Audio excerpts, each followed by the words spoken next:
I'd just broken through to 9-star, chilling in my bathrobe like a god who just clocked out of a shift, when old Sheen came barreling up to the 16th floor like his pants were on fire.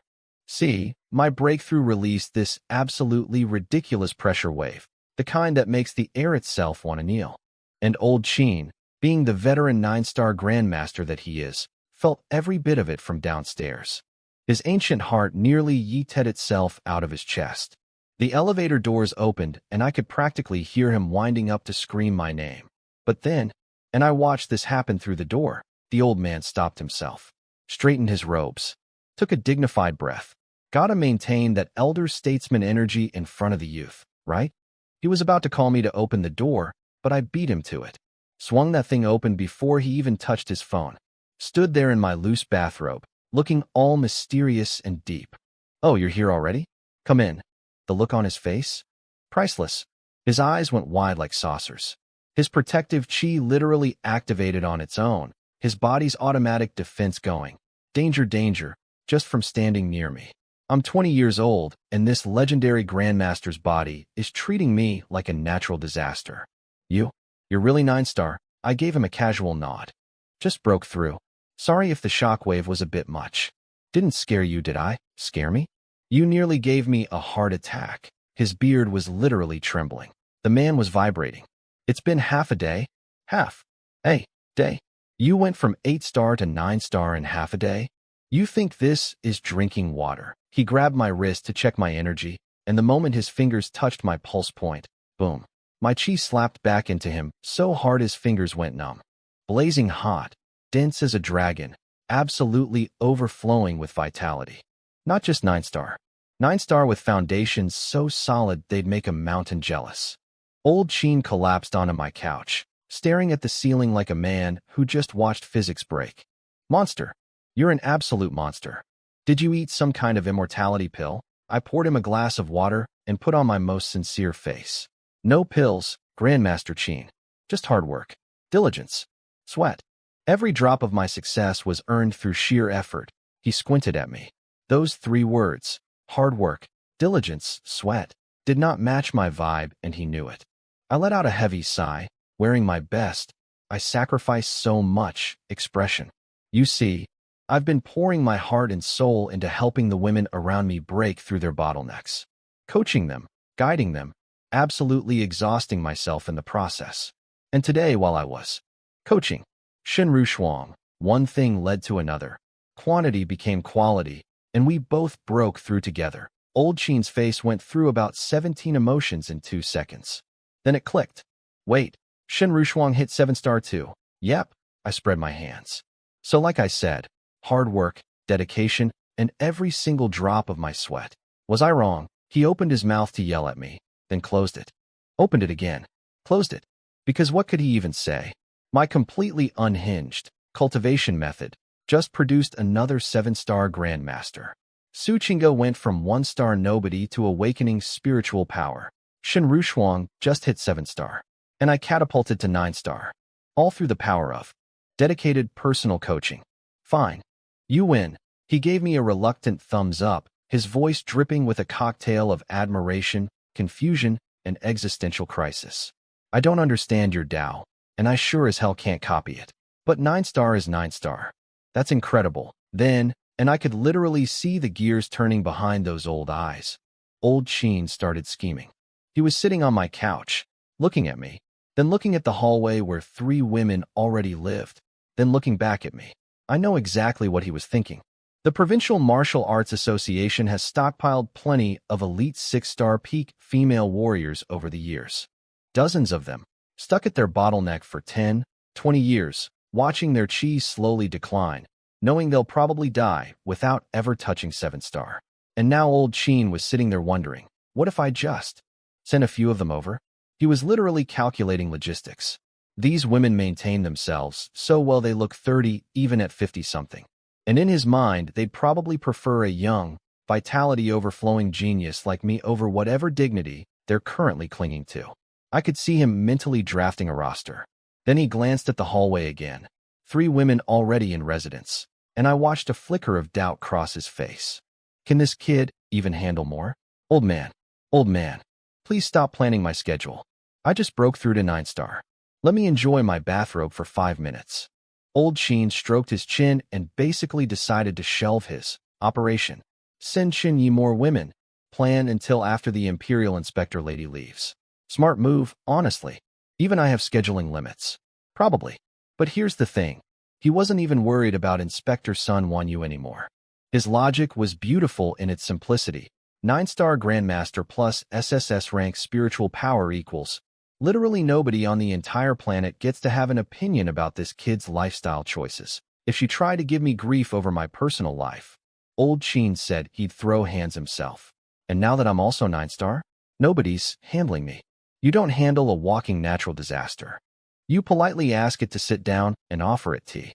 Then the training room door opened, and out came Lung Yu and Su Chinga. They took one look at me and froze solid. Lung Yu, 7-star Grandmaster, certified badass, my wife, stood there feeling like an ant next to me.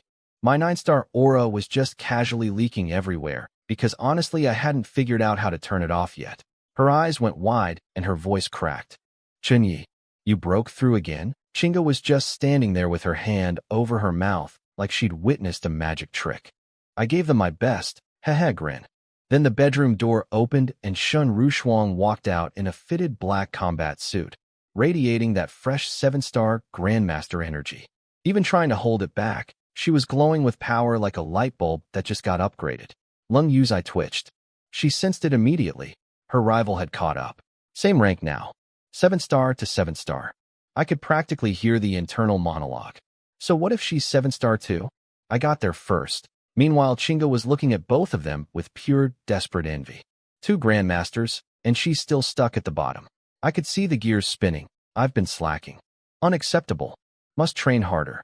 Must demand more coaching sessions. Old Sheen congratulated Shen Rushuang with genuine warmth. 3 Grandmasters born in Linjiang City in 1 week. Historic. Rushuang bowed politely and mumbled something about mutual support while sneaking a shy glance at me. Yeah, mutual support. That's what we're calling it. Then Old Sheen got serious and said her breakthrough registration should be delayed. And I, being me, immediately asked the most Chun-Yi question possible. Why wait? If we register now, she gets her stipend and resources faster. All 3 women shot me identical, shut up, glares. Even Chinga and Lung Yu agreed on something for once, that I should stop talking. Old Sheen sighed and dropped the bomb. The Snow Mountain Forbidden Zone. Something terrible has happened. My eyebrows went up. That's one of the most critical defense points in the entire southern region. A terrifying anomaly erupted. Bizarre fog covering a 100-mile radius. The 3 Grandmasters stationed there have gone completely dark. No contact, status unknown. His voice was heavy as iron. Based on the last blurry footage from the outpost, it appears a new heavenly gate has opened deep inside the Forbidden Zone. The temperature in the room dropped about 15 degrees. All 3 women went white as paper. The National Martial Arts Association has issued an emergency mobilization order. Every 7- and 8-star Grandmaster in the province is being deployed to suppress the situation. Except old bones like me who need to hold down the capital. Then he looked at Shun Rushuang with meaning. You've all just broken through. Your foundations aren't stable yet. I don't think there's any rush for you two. He didn't finish. He didn't need to. The old man was shielding us. I dropped the comedy act and gave him a proper, respectful bow. Thank you, Grandmaster Qin. I won't forget this. He waved it off with a tired smile. Call it selfishness. You're all the future of China. I'd rather not gamble that on a crisis we don't understand yet. Meanwhile, in Beijiang City, our good friend Grandmaster Yao was standing at his window like a discount villain in a movie trailer. His dark gold chi was flickering around him, and he was staring at the same mobilization order on his screen. Was he going to the Snow Mountain Forbidden Zone to help defend humanity? Of course not. Snow Mountain, a new heavenly gate. He practically licked his lips. Behind him, Golden Lion and Shadow Ghost stood in the darkness like the world's most menacing coat rack. Master, the time has come, Shadow Ghost rasped, sounding way too excited. Yes, it has. Yao Guangyuan took a deep breath, feeling that violent 8-star power churning inside him, and sneered. Qin Shan, that old fool. And Qin Yi, that so-called genius. A 6-star peak genius, heh. He turned around, eyes blazing dark gold. Pack up. We move out. Yeah, so this guy still thinks I'm 6-star. Buddy, you are in for the surprise of several lifetimes. Now, while I was enjoying my post-breakthrough bathrobe lifestyle, let me tell you what our favorite discount supervillain Yao Guangyuan was cooking up. And by cooking, I mean he was literally seasoning human beings like bait. Back at his fancy estate in Beijiang City, Golden Lion and Shadow Ghost had rounded up two poor idiots, 6-star peak warriors who'd been stuck at their ceiling for years. These guys had murder rap sheets longer than my list of wives, and they'd already sold their souls to the Beastgate cult because apparently that's a thing you can do. Golden Lion cracked open this fancy temperature-controlled metal briefcase like he was in a spy movie. Inside, nestled on velvet padding like they were fine wine, sat 2 vials of liquid glowing purple gold. The stuff smelled like it could wake up every primal instinct in your body. Gentlemen, this is Heavenly Gate Source Fluid. You know how Grandmaster Yao suddenly jumped to 8-star? This is the stuff. The 2 idiots' eyes practically popped out of their skulls. Their Adam's apples were bobbing like fishing floats in a tsunami. Is this really for us? Of course. Grandmaster Yao needs capable lieutenants for his big move to the provincial capital. Drink this, and you'll smash through to 7-star instantly. What Golden Lion conveniently forgot to mention was the fine print. You know, the part where this liquid was actually called Purple Flame Primer, and it was designed to turn them into walking, screaming, irresistible beast bait. Basically human chum. But these 2 were too blinded by ambition to read the terms and conditions. Thank you, emissary. Thank you, Grandmaster Wyo. They grabbed those vials and chugged them like frat boys at a keg party. Immediately their faces turned beet red, veins popping out of their necks like worms, a purple glow flickering deep in their pupils. They were screaming and howling while their insides got remodeled by what they thought was premium cultivation juice. Hold it in. This is the medicine reshaping your meridians. Keep your mind steady or you'll die. They survived the initial reaction, panting and sweating, but genuinely feeling this massive beast of power coiled up inside them. They were thrilled. I can feel it. The barrier is loosening. This is incredible. Is this what becoming a grandmaster feels like? Behind their backs, Golden Lion and Shadow Ghost exchanged a look dripping with cruel amusement. What these morons were feeling wasn't a breakthrough. It was their life force being burned as fuel to transform them into the most delicious-smelling snack in existence for high-level beasts. They loaded the 2 future grandmasters into a modified SUV and peeled out into the night, heading toward the provincial capital. Toward me. Up in his tower, Yao Guangyuan watched them leave with the coldest smile I've ever had the displeasure of hearing about. Go. Bring that disaster to Qinshan. Bring it to Chunyi. Then the psychopath actually switched his expression to something noble and compassionate, like he was practicing his concerned citizen face in a mirror, and sighed about how the rebuilding of Jinshan City was at a critical stage. This man is unhinged. 2 hours later, things were going exactly according to his evil plan. The 2 sacrifices in the back seat were turning purple-red, burning up like human furnaces, growling involuntarily, their energy leaking everywhere in wild, uncontrollable waves. Shadow Ghost popped the sunroof open. That smell, that purple flame primer-enhanced, life force-burning aroma, shot up into the night sky and spread across the wasteland like the world's worst perfume commercial. To humans it smelled vaguely sweet and metallic. To beasts? Imagine dropping a gallon of concentrated blood into a pool of starving sharks. Then multiply that by 10,000. Hundreds of miles away, deep in the forbidden wasteland where purple toxic fog chokes everything, something woke up on top of a cliff. A creature the size of a Boeing 747, covered head to tail in metallic purple feathers crackling with lightning. An 8-star peak beast emperor, the purple flame thunder eagle. Its eyes snapped open. Those vertical purple pupils locked onto the distant scent like a targeting system. That smell, that same origin, ultra pure, eat this and evolve to 9-star, smell. And there were 2 sources. The screech it let out could crack mountains and shatter clouds. Every low-level beast within 100 miles woke up and immediately flattened itself on the ground in terror. Then a second purple flame thunder eagle appeared. Even bigger. 9-star. This was a summoning call. The ground started shaking. Thousands, no, hundreds of thousands, of glowing red eyes lit up in the darkness. Iron-armored rhinos, blood-crazed wolves, shadow leopards. A black flood of monsters surging forward, driven by their emperor's will, all stampeding toward the source of that delicious, delicious smell, which, if you follow the trajectory, was heading straight for the provincial capital. Straight for MY building. A beast tide. Again. And I was still in my bathrobe. So there I was. I was lounging on old Sheen's fancy leather couch in his office like I owned the place, chugging spirit tea that costs more than most people's houses like it was tap water. Hey old Sheen, quick question. When your gene development hits 100%, that's war god level, right? He froze mid-sip and gave me this look like I'd just asked what color the sky is. Did you not learn this in school? I shrugged with my best innocent face. Come on, you know my situation. My power level updates faster than my knowledge base. The textbooks can't keep up with me. You better explain it now, because what if I accidentally hit 100% tomorrow and mess it up? That's on you. You little. He was choking on his own words. You think reaching 100% is eating cabbage? Countless once-in-a-generation geniuses get stuck at 99% for their entire lives, and you're talking about accidentally. He was winding up for a really good rant. Then my system decided this was the perfect dramatic moment to interrupt. Boom. A wave of terrifying pressure exploded out of me with zero warning. The bulletproof windows started creaking. The tea in our cups went full tsunami mode. The air itself felt like it got vacuum sealed. Inside my head, the system was chiming like a happy little doorbell. Ding. Partner Su Chinga detected training diligently and breaking through her bottleneck. 10x feedback triggered. Congratulations, host. Gene development, 5%. Current gene development, 95%.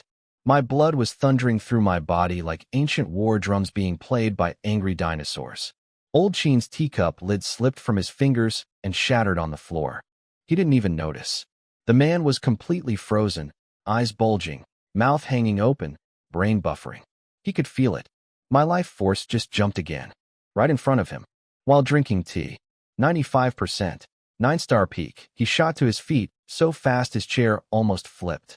His throat was making this weird hissing noise like a deflating balloon because his vocal cords had apparently stopped cooperating with his brain. And here's the fun part. His 9-star Grandmaster instincts were screaming at him that the 20-year-old kid sitting across from him had just surpassed him in pure physical power. Not counting my SSS rank spiritual abilities. Not counting my perfected Azure Dragon Spear technique. Just raw body versus raw body, and I'd win. How? How is this possible? The old man was mumbling to himself. I could literally see his entire lifetime of martial arts understanding getting dragged into an alley and beaten up by reality. Half a day ago, just broke through to 9-star. 1 cup of tea later, 9-star peak.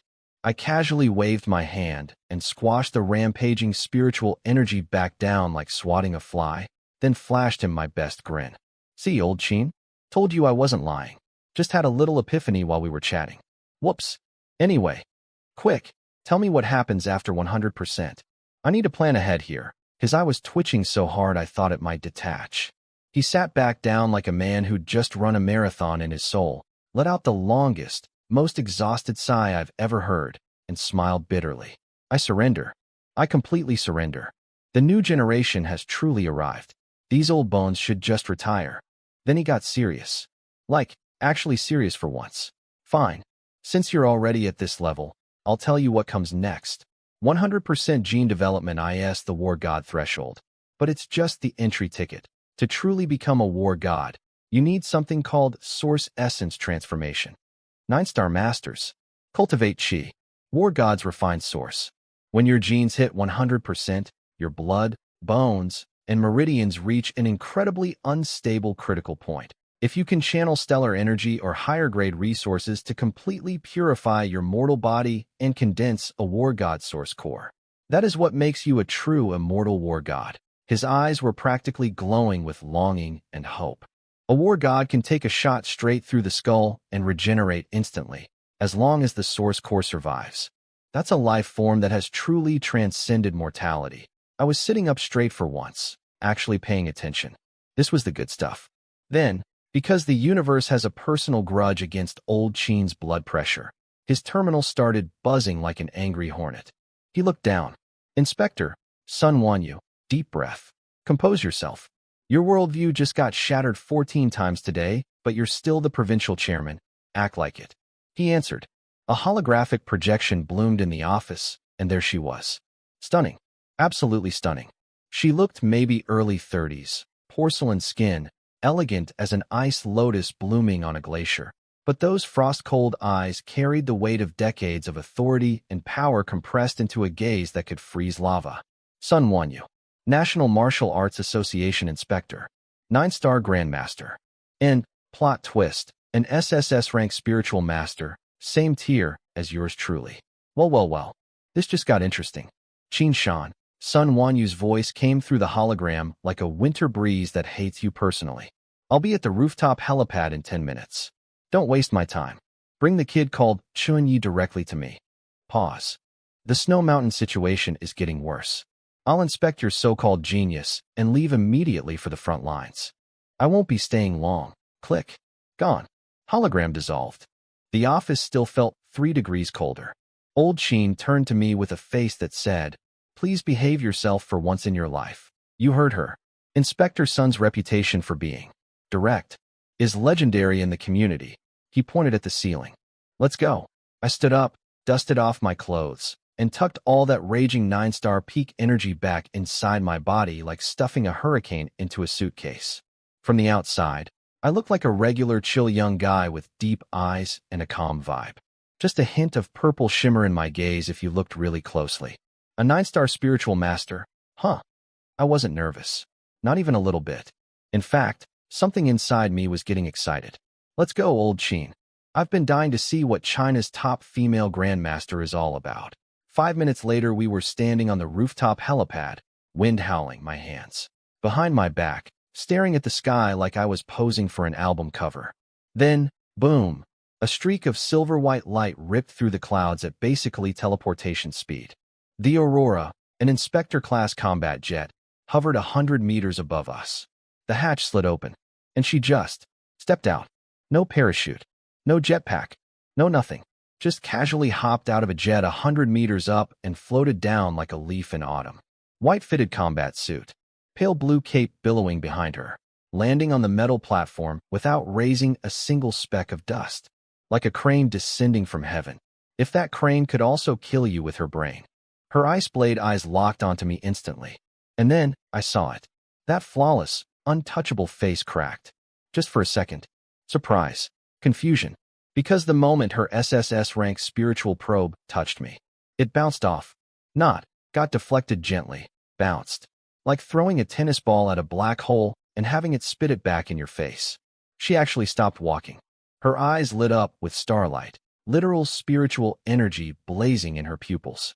The wind was going crazy, whipping her cape around, and I could see her chest rising and falling just slightly faster than, completely composed. This woman had broken countless arrogant young geniuses with a single psychic glare. She'd made 6-star peak warriors' minds collapse just by looking at them, and my brain just said, nah, and sent her signal back with interest. Inspector Sunday. Old Sheen hustled forward with a bow, barely containing his smugness. This is Chun-Yi, the top candidate from Shanjiang Province's prodigy camp. She completely ignored him. Those frozen eyes were drilling into me like she was trying to x-ray my soul. She walked toward me. Every step on the metal floor hit like a heartbeat. T-H-O-M. Tum. Tum. The psychic pressure between us was clashing and grinding like 2 invisible tidal waves slamming into each other. Within 10 meters of us, the howling wind just stopped. Dead still. Even the dust particles froze midair like someone hit pause on reality. Qin Shan's report said you're a newly promoted 7-star genius. She stopped 3 meters away. Voice cold enough to frost glass.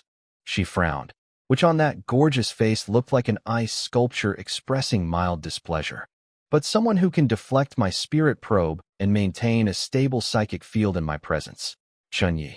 Is your level really just 7-star? I stood there, perfectly calm, internally thinking. Okay, this 9-star spiritual pressure is genuinely impressive.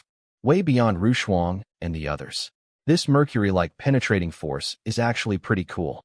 Out loud, I gave a polite nod and said in my most respectful yet relaxed tone, well, Inspector, my level kind of Fluctuates.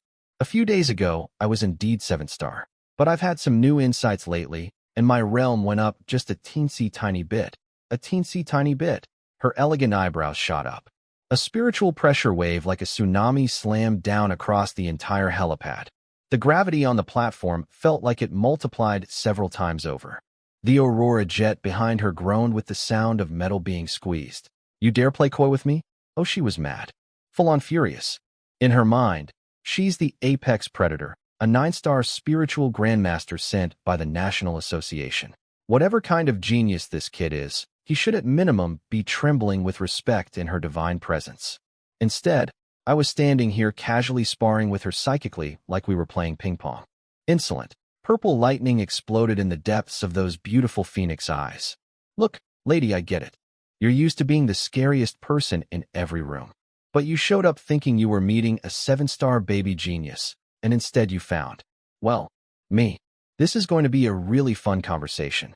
So Inspector Sun Wanyu decided to make me kneel. Like, literally. She unleashed a full-power 9-star psychic hurricane. A visible purple shockwave rippling outward that could have flattened a 100-story building. Her plan was simple. Crush my mind, make my knees buckle, force me to apologize on the ground like a good little junior. Old Sheen got blasted back several steps, sweating bullets, desperately trying to think of something diplomatic to say before this turned into a murder scene. But here's the thing. I didn't kneel. I didn't flinch. I didn't even change my facial expression. Instead, I went, break, and I let it all out. My 14.1% SSS rank spiritual power came flooding out of my mind like a dam explosion. If her psychic force was a raging river, mine was a black hole that eats rivers for breakfast and asks for seconds. Boom. Our invisible forces collided in midair. The entire metal helipad cratered half a meter downward. Electric arcs were popping and crackling everywhere like the world's angriest fireworks display. And Sun Wanyu, the mighty national inspector, the untouchable 9-star spiritual grandmaster, let out a grunt and stumbled backward. 2 steps. In front of everyone. She bit her lip, face going from ice white to ghost white, eyes full of absolute disbelief. Impossible. His spiritual power is more stable than mine. Old Sheen's jaw was on the floor. The atmosphere had reached weapons-grade awkward. She was about to explode again. Round 2. This time probably lethal, when salvation arrived in the form of a beeping alarm. From Old Sheen's wrist terminal. Her killing intent stuttered. She shot me one last death glare full of, "This isn't over," energy, then whipped around to look at the screen. Old Sheen was privately thinking, thank God for this phone call. Perfect timing. Then the holographic screen opened and everything stopped being funny. Fire. Everywhere. Buildings collapsing. A terrified officer screaming. Beast tide incoming. Jinshan City's defenses collapsed instantly. Purple flame thunder eagles, 2 of them. 2 beast emperors. Over 300,000 beasts. Stampeding straight through Jinshan City toward Linjiang. The feed cut to a wide shot and, yeah, the entire horizon was just a black tsunami of monsters, trampling the freshly rebuilt Jinshan City like it was made of cardboard. Behind them, 2 building-sized birds wreathed in purple lightning fire, blocking out the sun with their wings. Their overlapping screeches came through the speakers, and I felt it in my soul. Pure, distilled murder bird energy. Old Sheen's face went dark. Jinshan City had just been recaptured. How many people? Then his brain connected the dots at lightning speed. Step 1. Snow Mountain Forbidden Zone erupts, drawing away nearly every 7- and 8-star grandmaster in the region. Step 2. While provincial defenses are at their weakest, 2 long-missing beast emperors launch a full-scale blitz with a 300,000-strong beast army. This is a coordinated trap. They lured the tiger away from the mountain. His voice was raw with fury. He'd thought the Beast Gate cult's attack at Cloudtop Villa was their last desperate move. Turns out that was just one piece of a much bigger chess game. Even the deaths of those 2 cult leaders might have been sacrificed on purpose to make everyone drop their guard. The rooftop mood flipped instantly. 1 second ago it was, Inspector versus cocky kid psychic showdown. Now it was, oh, we might all die. Sun Wanyu, who'd been about to go full rage mode on me, heard 2 beast emperors, and her pupils shrank to pinpoints. She quietly pulled back all her spiritual pressure like nothing happened and turned around to face the screen. Very smooth. Very natural. Definitely not using the turn to hide the fact that I just pushed her back 2 steps. Absolutely not. She took a deep breath, put her Ice Queen face back on, eyelashes trembling just slightly. The only tell that she was still processing what just happened between us. This kid, that depth of spiritual power, it made even me flinch. When did the Southern region produce someone like this? Those intelligence department idiots completely missed him. But the inspector's pride must be maintained. Always. Without turning around, voice perfectly cold, she said, "Chinyi, was it, your spiritual foundation is not bad." I almost laughed out loud. Not bad. She got bounced backward, and the best she could manage was not bad. This woman's ego could survive atmospheric re-entry. But I could read the room. 300,000 monsters plus 2 boss birds heading our way. Not the time to dunk on her. Thank you for the compliment, Inspector Sunday. Then, because I am physically incapable of not being me, I added, your pressure wave actually squeezed out a bit more of my hidden potential just now. I should spar with you more often. Nothing beats a good sparring session for rapid improvement. Her eye twitched so hard. She glared at me with the fury of 1,000 suns. Sparring? He's calling that a spar? She knew. I knew. We both knew. But she couldn't call me out without admitting she lost, so she just gave the iciest humph in human history and said, if you really have that kind of power, then stop running your mouth. Chinyi, on a real battlefield, against a 9-star beast emperor, can you still stand?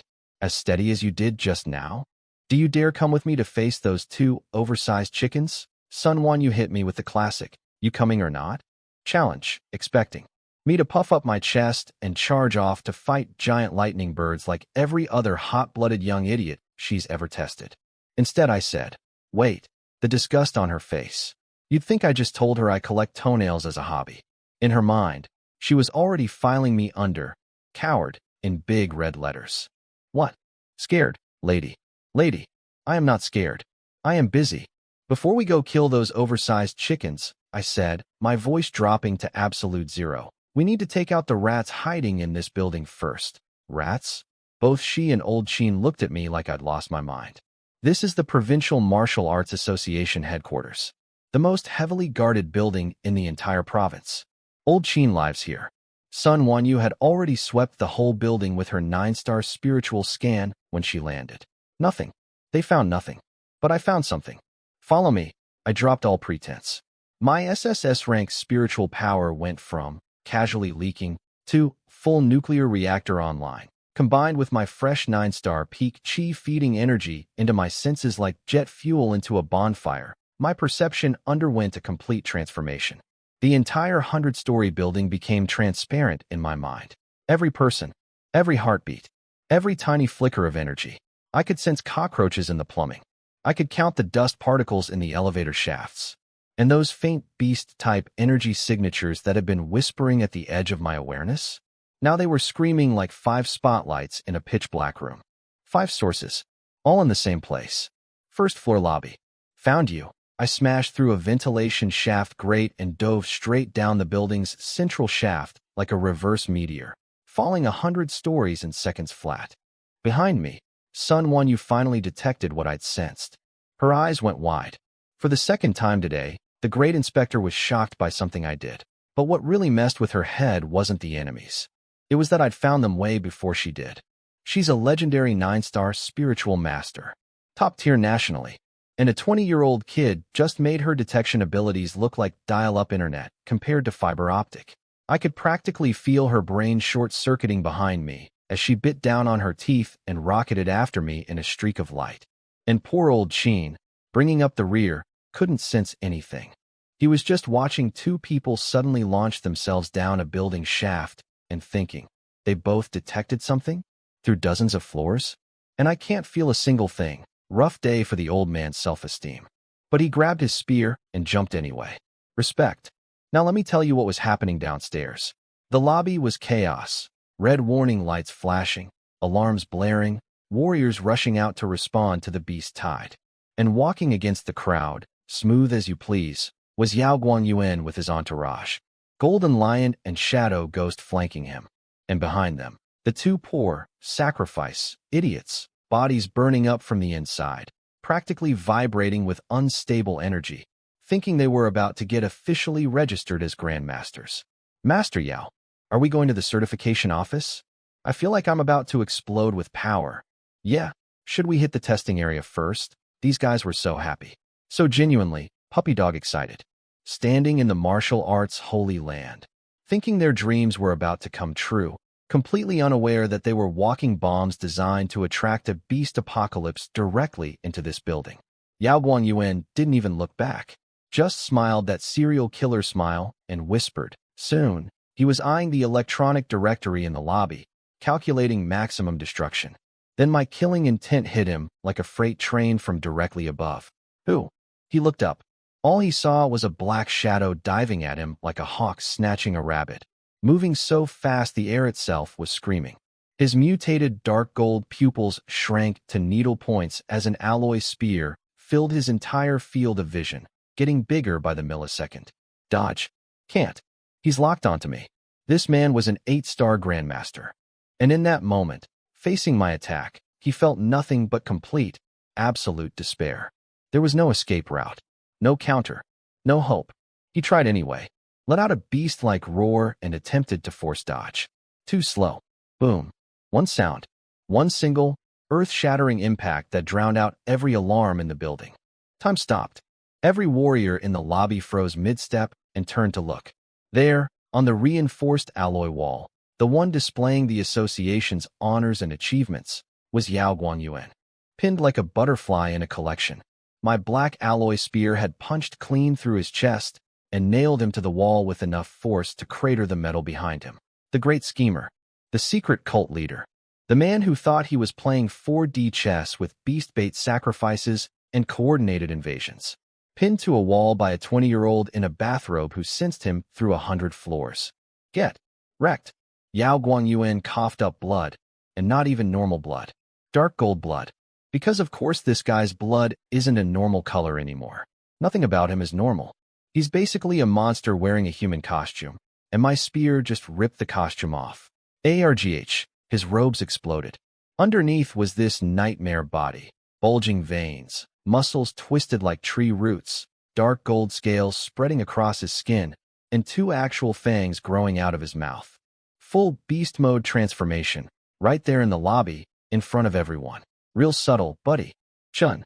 Why? He grabbed my spear, the one still sticking through his chest, mind you, and ripped it out of the wall with sheer rage-powered strength. Crashed to the floor like a sack of evil potatoes, gasping and snarling, staring up at me with those vertical beast pupils. I could see his brain trying to process what just happened. He'd been gone for what, a few days? Last time he checked I was 6-star peak, and now I'd just one-shot his 8-star behind from 100 floors up without breaking a sweat. His math wasn't mathing. Behind him, Golden Lion and Shadow Ghost had completely blue-screened. Their boss, the guy who drank Emperor Blood Serum and leveled up to 8-star, just got pinned to a wall like a poster at a college dorm. In one move. Their faces behind those masks were probably doing something truly spectacular. And those 2, sacrifice idiots? The ones who thought they were here to register as grandmasters? They were shaking so hard their knees were playing castanets. Then the lobby erupted. Enemy attack. Someone just murdered a guy in the lobby. Activate level 1 defenses. Everyone was screaming and scattering. This is the provincial headquarters, the holiest ground in the entire province's martial arts world. And I just nailed a man to the honors wall like a Christmas ornament. Security guards drew their weapons, but their hands were vibrating so hard from my lingering pressure that nobody dared step forward. Then the cavalry arrived. Sun Wanyu floated down like an angry angel, hovering in midair with visible psychic energy swirling around her, looking down at everyone with maximum "I'm better than you" energy. Old Qin landed like a meteor. Boom. Cracking the marble floor beneath his feet, beard flying, voice thundering across the entire hall. The Provincial Association is apprehending criminals. All non-essential personnel, retreat 100 meters. Anyone who disobeys will be treated as an accomplice. His 9-star voice rattled every window in the building and made everyone's eardrums cry for mercy. Is that Chairman Qujin? A 9-star Grandmaster is personally making arrests. Run. At this level, you die just from standing too close. The crowd parted like the Red Sea on fast forward. Now picture Golden Lion and Shadow Ghost situation. Behind them, Old Qin, looking ready to murder. Above them, Sun Wanyu, radiating, I will end you, energy. In front of them, me, arms crossed, smirking, blocking the only exit. And their boss was on the floor bleeding dark gold goop and growling like a wounded animal.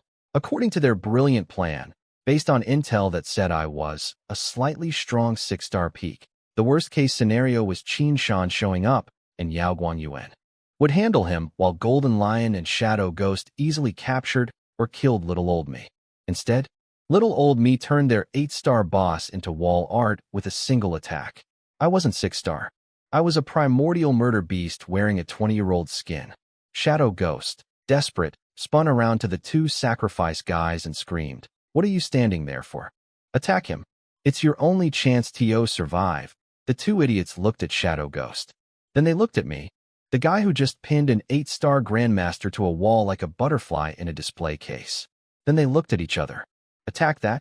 You want us to die? And without a single word of discussion, both of them turned around and sprinted for the exit with the unified determination of 2 men who had just discovered that their life insurance was very inadequate. I quit. I want to go home. They made it exactly 1 step. Leaving? Did you ask me first? Sun Wanyu materialized above them like a teleporting ice goddess. Before these 2 quasi-7-star meatheads could even process what was happening, a mountain of psychic pressure pancaked them into the marble floor. 2 simultaneous thuds. 2 human-shaped craters. Instant unconsciousness. They didn't even get to scream. She landed, dusted off her hands without even glancing at her handiwork, and went back to glaring at the remaining cult members. Golden Lion and Shadow Ghost watched this happen, and their sweat could have filled a swimming pool. Instant kill. Again, this beautiful, delicate-looking woman just swatted 2 near Grandmaster fighters like mosquitoes. Shadow Ghost's voice was trembling so hard, it was basically a vibration. 3 top-tier Grandmaster-level combatants. Then the realization hit them both at the exact same time. Their faces crumbled. We were set up by the church leadership? Yeah, boys. Your precious Beastgate cult sent you here with outdated intel and a prayer. They told you I was 6-star. They didn't mention Old Qin's backup. They definitely didn't mention the National Inspector who can flatten people with her brain. You weren't assassins. You were appetizers. Yao Guanyuan was clutching the hole in his chest, dripping dark gold blood that was literally corroding the floor. Sizzling. Smoking. Like acid. This man's blood has a pH problem. He stared at me with those fully mutated vertical pupils, voice cracking with disbelief and rage. Chunyi, you knew? Yeah, dude. I knew. I knew the moment I walked into this building. You thought you were going to sneak in during the chaos, activate your walking beast bait bombs, and bring the apocalypse right into our living room. Instead, you got a spear through the chest before you even finished checking the lobby directory. I dusted off my hands like I'd just taken out the recycling. Grandmaster Yao. Long time no see. You look different. He wasn't listening to my comedy. His eyes had locked onto Sun Wanyu, and unlike everyone else in this lobby, the old-timer actually recognized her from some trip to the capital years ago. The Sun Woman. I watched the last spark of hope drain from his face like bath water. Old Qin holding the rear. Sun Wanyu in the air. Me blocking the front. 3 top-tier powerhouses in a triangle of, you're absolutely done. It's over. It's all over. Then, because villains in this world apparently have a mandatory self-destruct protocol, the realization that he'd been played by his own cult hit him. They sent him here knowing he'd die. He was the disposable piece. The pawn sacrifice. And who did he blame? Me. Obviously. Chunyi.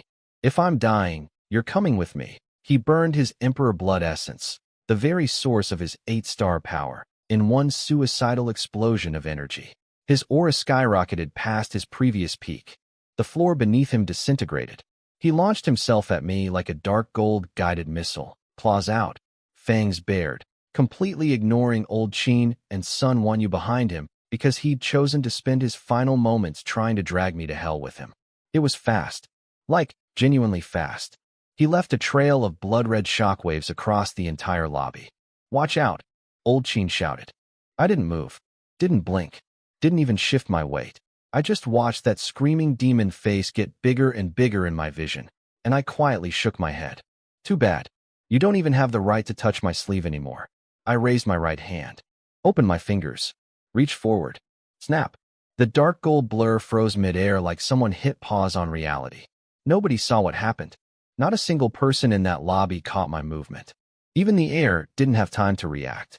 A black alloy spear had materialized in my hand, summoned from my inventory like pulling a pin from a pocket, and Yao Guangyuan had essentially impaled himself on it at full speed. Through and through. Again. But I wasn't done. I flicked my wrist and launched him straight up into the air like a kebab getting tossed by a street vendor. Then my spear became a storm. A black hurricane of stabbing, slashing, piercing death, so fast the individual strikes were invisible. All you could see was a blur of darkness and the sound. That horrible, beautiful drum roll of metal punching through scales and shattering bone. Thud, thud, thud, thud, thud, thud. Up in the air, Yao Guangyuan was being taken apart. His dark gold blood exploded outward in every direction with each impact, spraying across the lobby ceiling in these grotesque but weirdly beautiful arcs. It looked like fireworks. Golden, bloody fireworks. The grand finale came with one massive horizontal sweep. Boom.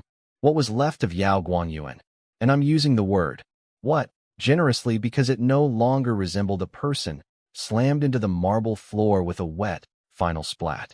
Silence. Complete. Absolute. You could hear a dust particle land silence. Every single person in that lobby was frozen with their mouth open, brains offline, eyes threatening to leave their skulls. A grandmaster who'd burned his life force for one final desperate attack turned into ceiling decorations in under 3 seconds. The regular warriors were just thinking, holy crap, that guy is strong, and enjoying the show. But old Qin and Sun Wanyu? They understood what they'd just witnessed on a completely different level. Sun Wanyu, Miss, your spiritual foundation is not bad, was staring at me with actual fear in those ice-cold eyes. The speed and power in those spear strikes had made even her nervous. A 9-star spiritual grandmaster. Nervous. Because of me. And old Qin. Poor old Qin.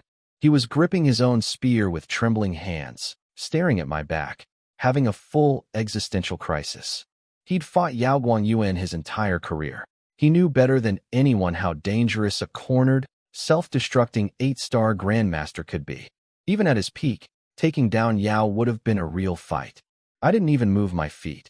I killed him like it was nothing. Like swatting a fly. Like it was barely worth the effort of lifting my arm. Somewhere behind those old eyes, I knew exactly what he was thinking. When did this happen? Last month I was still protecting this kid. And now, he's so far beyond me that I can't even see his back anymore. Sorry, old Qin. Your little chick grew up. And it turned out to be a dragon. The lobby was dead quiet. Everyone staring at the puddle that used to be Yao Guangyuan like they'd just watched a magic trick where the volunteer doesn't come back. I lowered my spear. A few drops of dark gold blood dripped off the tip. Somewhere in the crowd, someone swallowed so loud it echoed. Old Qin was gripping his spear so hard his knuckles turned white. He looked at the body, looked at me, and I could see the math running behind his eyes. Not just shock, genuine relief. Relief that the kid who can do that is on humanity's side. Then, because there's always one more thing, grab hostages. Golden Lion and Shadow Ghost made their move. Desperation play. They bolted toward a group of terrified young warriors standing near the back, hoping to snag some human shields and bargain their way out. 2 cold snorts rang out at the exact same time. One was mine. One was Sun Wanyu's. I could tell she was thinking, this punk just put on the greatest one-man show in martial arts history. If I can't even handle 2 leftovers, I might as well turn in my inspector badge and become a librarian. We both unleashed our spiritual power simultaneously. No coordination. No plan. Just 2 SSS-rank psychic forces independently deciding these 2 idiots needed to be on the floor right now.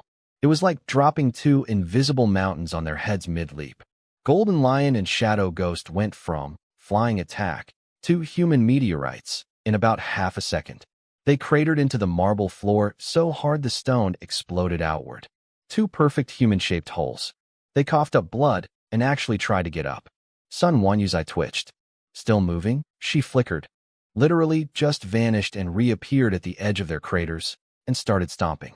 White combat boots, 9-star Grandmaster Fury, zero mercy. Stay down, thud, thud, thud. She kicked their heads back into the ground like she was testing the structural integrity of their skulls. They went from barely conscious to deeply, profoundly unconscious in 3 stomps. Then she stepped back, straightened up, lifted her chin, and shot me this look. That look said, "See, I do things too. I'm not just standing here looking pretty. Respect me." I smiled. Didn't say a word. Smart man knows when to let a woman have her moment. Old Sheen snapped back into command mode and started barking orders. Spirit sealing cuffs. All of them. Lock them down. An enforcement squad swarmed in and slapped special chi-blocking handcuffs on all 4 survivors, plus what was left of Yaoguan Yuan, because apparently protocol demands you handcuff meat puddles too. Then Old Sheen was already on the phone. "Lung Yu, get Shen Rushuang.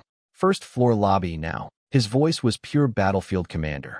"Chen Yi, Inspector Sun, and I are heading to the north wall to intercept the Beast Emperors. You two hold headquarters. You just hit 7-star. Your chi is at peak freshness. Defend this building with your lives. Protect the personnel and records. This is our rear line. It cannot fall." From the other end, both voices came back instantly, steel hard and synchronized. "Yes, SIR. We're here until the building is." 2 minutes later, whoosh whoosh, 2 figures dropped from the upper floors like combat angels, landing perfectly beside Old Sheen, Lung Yu, and Shen Rushuang.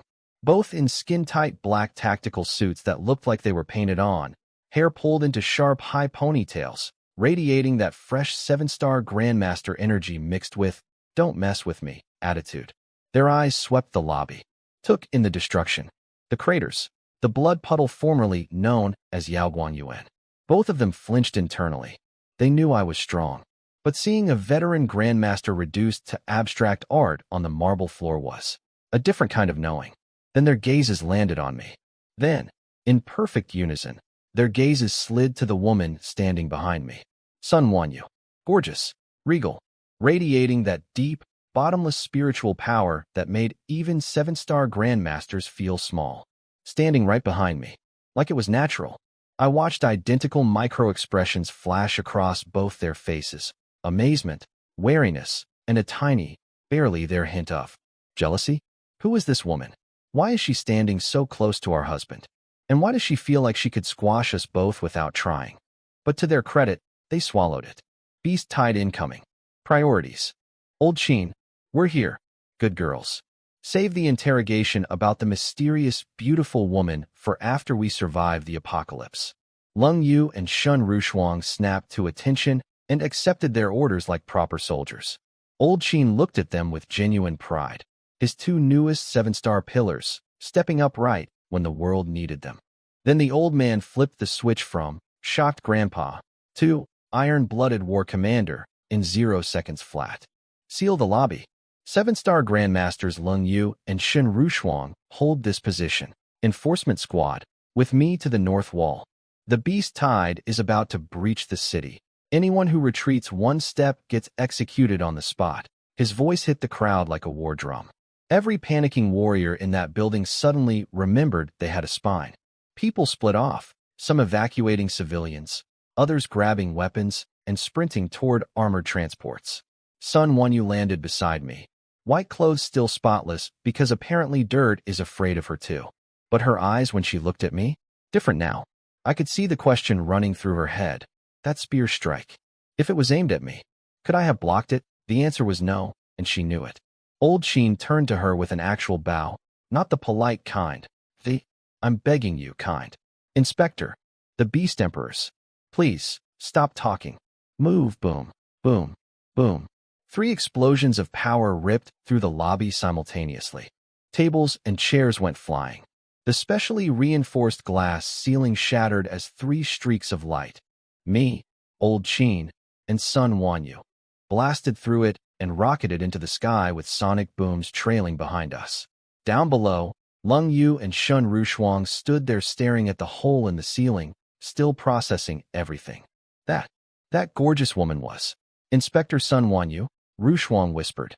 Lung Yu took a deep breath, remembering how she'd felt a spike of territorial jealousy toward a 9-star national inspector, and let out an embarrassed little laugh. Then the two of them exchanged a very specific look. The kind of look that says, yes, she's impossibly powerful and unreachable. But then again, so were we before Chunyi happened. They were both thinking the exact same thing. Knowing that man, he'd probably find a way to collect the inspector too.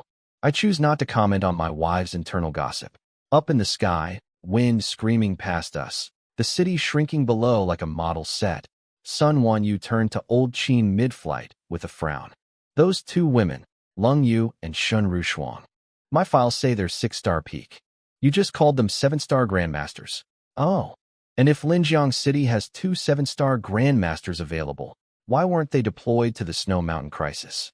The mobilization order was mandatory for everyone except essential garrison commanders like you. Old Qin's face went through about 4 shades of awkward. He glanced at me flying ahead, and I could feel his brain scrambling for an answer that didn't involve the words. They were busy being coached by Chunyi in a way I cannot describe to a female inspector. Ahem. Well, you see, Inspector. They just broke through. Like 2 days ago. Their foundations aren't stable yet, and since the deployment roster was already submitted before their breakthrough, they happened to stay behind. Lucky coincidence, really. Haha. Someone you didn't push it. But I could feel her eyes on my back, doing math. 2 brand new 7-star grandmasters popping up in the same city within days of each other.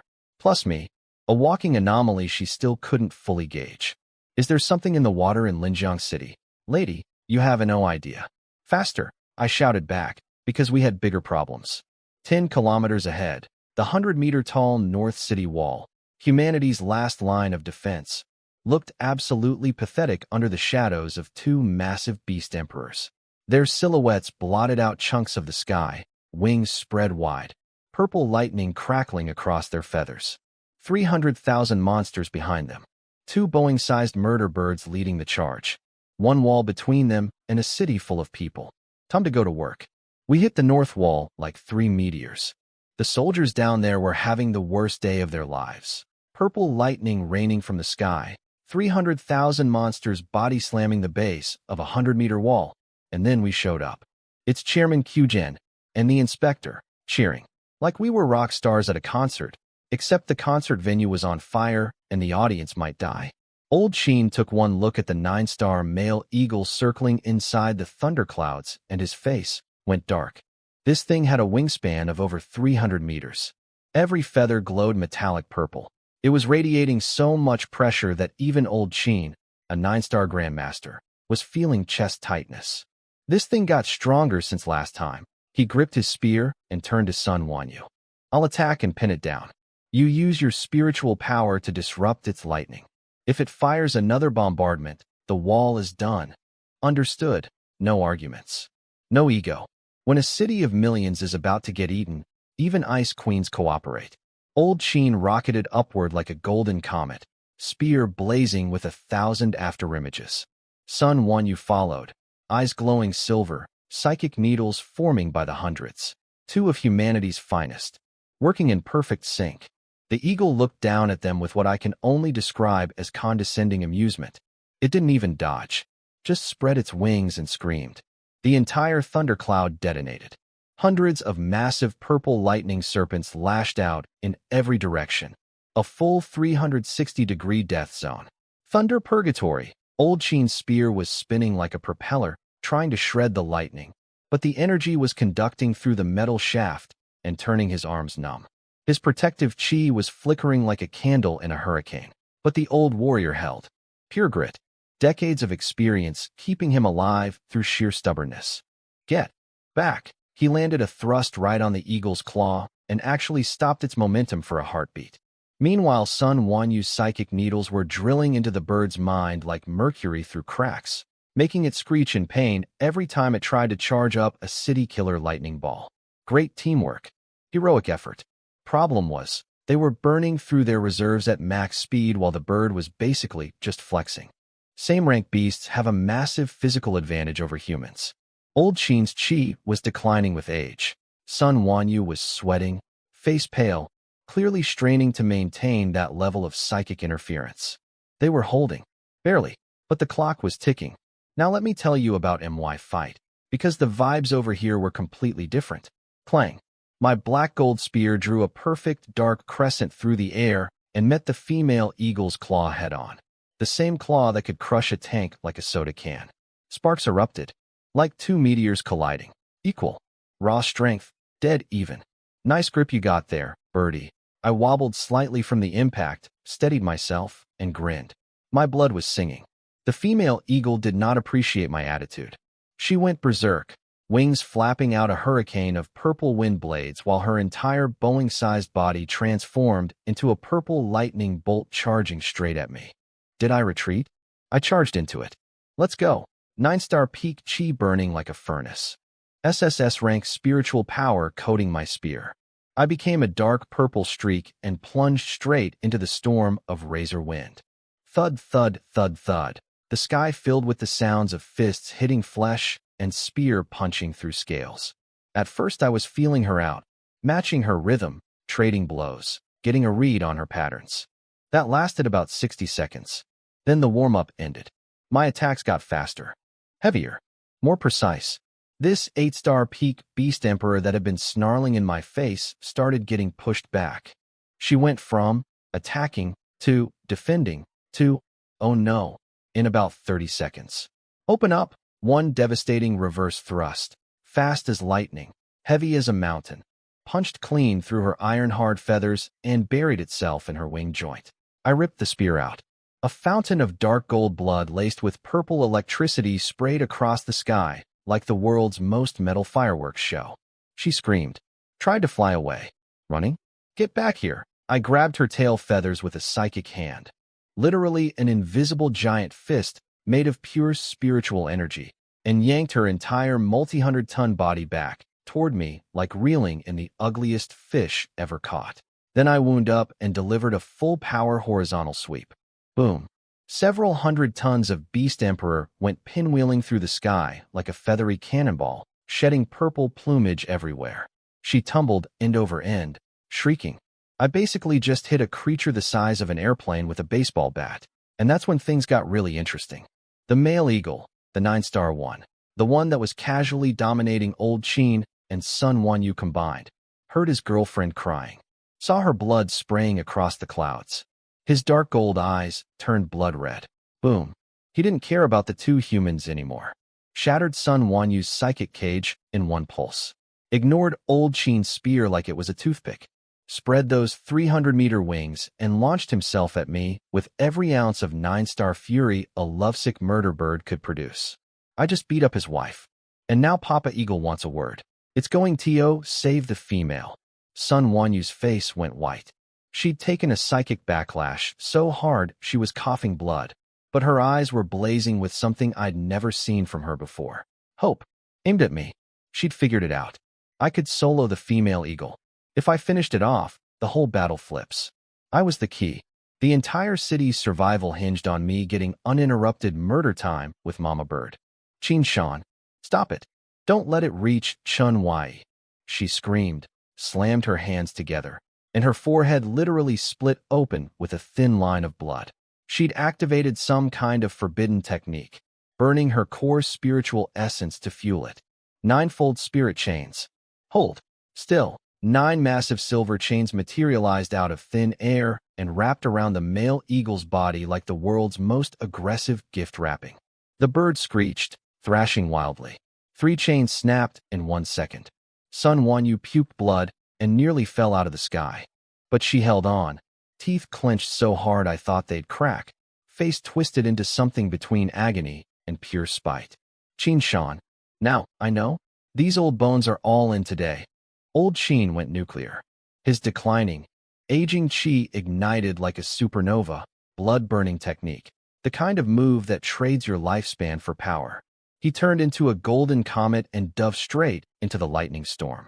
His spear condensed every drop of his life's cultivation into a 100-meter-long golden beam, and he slammed it into the male eagle's skull. Get back, clang. The impact pushed the 9-star murder bird back hundreds of meters. Old Sheen's hands split open from the recoil, blood everywhere, body spinning backward through the air, But both he and Sun Wanyu were smiling through the blood. They'd held it. Chinyi, forget about us. Kill the female. We've got this. It's not getting through. I looked back. Old Qin, drenched in his own blood, burning like a candle on its last inch. Sun Wanyu, face white as paper, forehead bleeding, barely conscious but refusing to let those chains break. Two people at the absolute peak of human power, spending their lives like pocket change to buy me time. I turned back to Mama Bird. She'd crawled out of the rubble, battered and bleeding, but alive, because 8-star beast emperors are basically unkillable cockroaches with wings. She saw the murder in my eyes, and for the first time, I saw genuine fear in hers. She spread her wings and started gathering every last drop of purple lightning she had. I charged. She screamed, one piercing, desperate cry, and pulled all her remaining energy into her beak. Every last spark of purple fire compressed into that giant hook of death. Then she did the craziest thing possible. Instead of running, she folded her wings and turned herself into a purple comet aimed directly at my chest. All in. Kamikaze. Take me with you. Going for the mutual kill? I grinned. Grabbed my spear with both hands and pumped every ounce of 9-star peak chi into it until the metal was humming. Break. Spear met beak. Head on. Full speed. Boom crack. The explosion of energy was so bright everyone on the wall had to look away. The shockwave rattled buildings for miles. Then, a horrible, gut-wrenching snapping sound. My spear broke, shattered right in the middle, black metal fragments spraying everywhere like shrapnel. The cheering on the wall died instantly. Thousands of throats went silent at once. His weapon broke. It's over. Without a weapon, how can he? Even old Qin flinched so hard he almost ate a lightning bolt. The female eagle's eyes lit up with psychotic joy. Her cracked beak was still coming, still aimed at my heart. She was screeching in triumph, already tasting victory. And I was standing there, weaponless. Giant murder beak 2 feet from my chest. My expression didn't change, not even a little.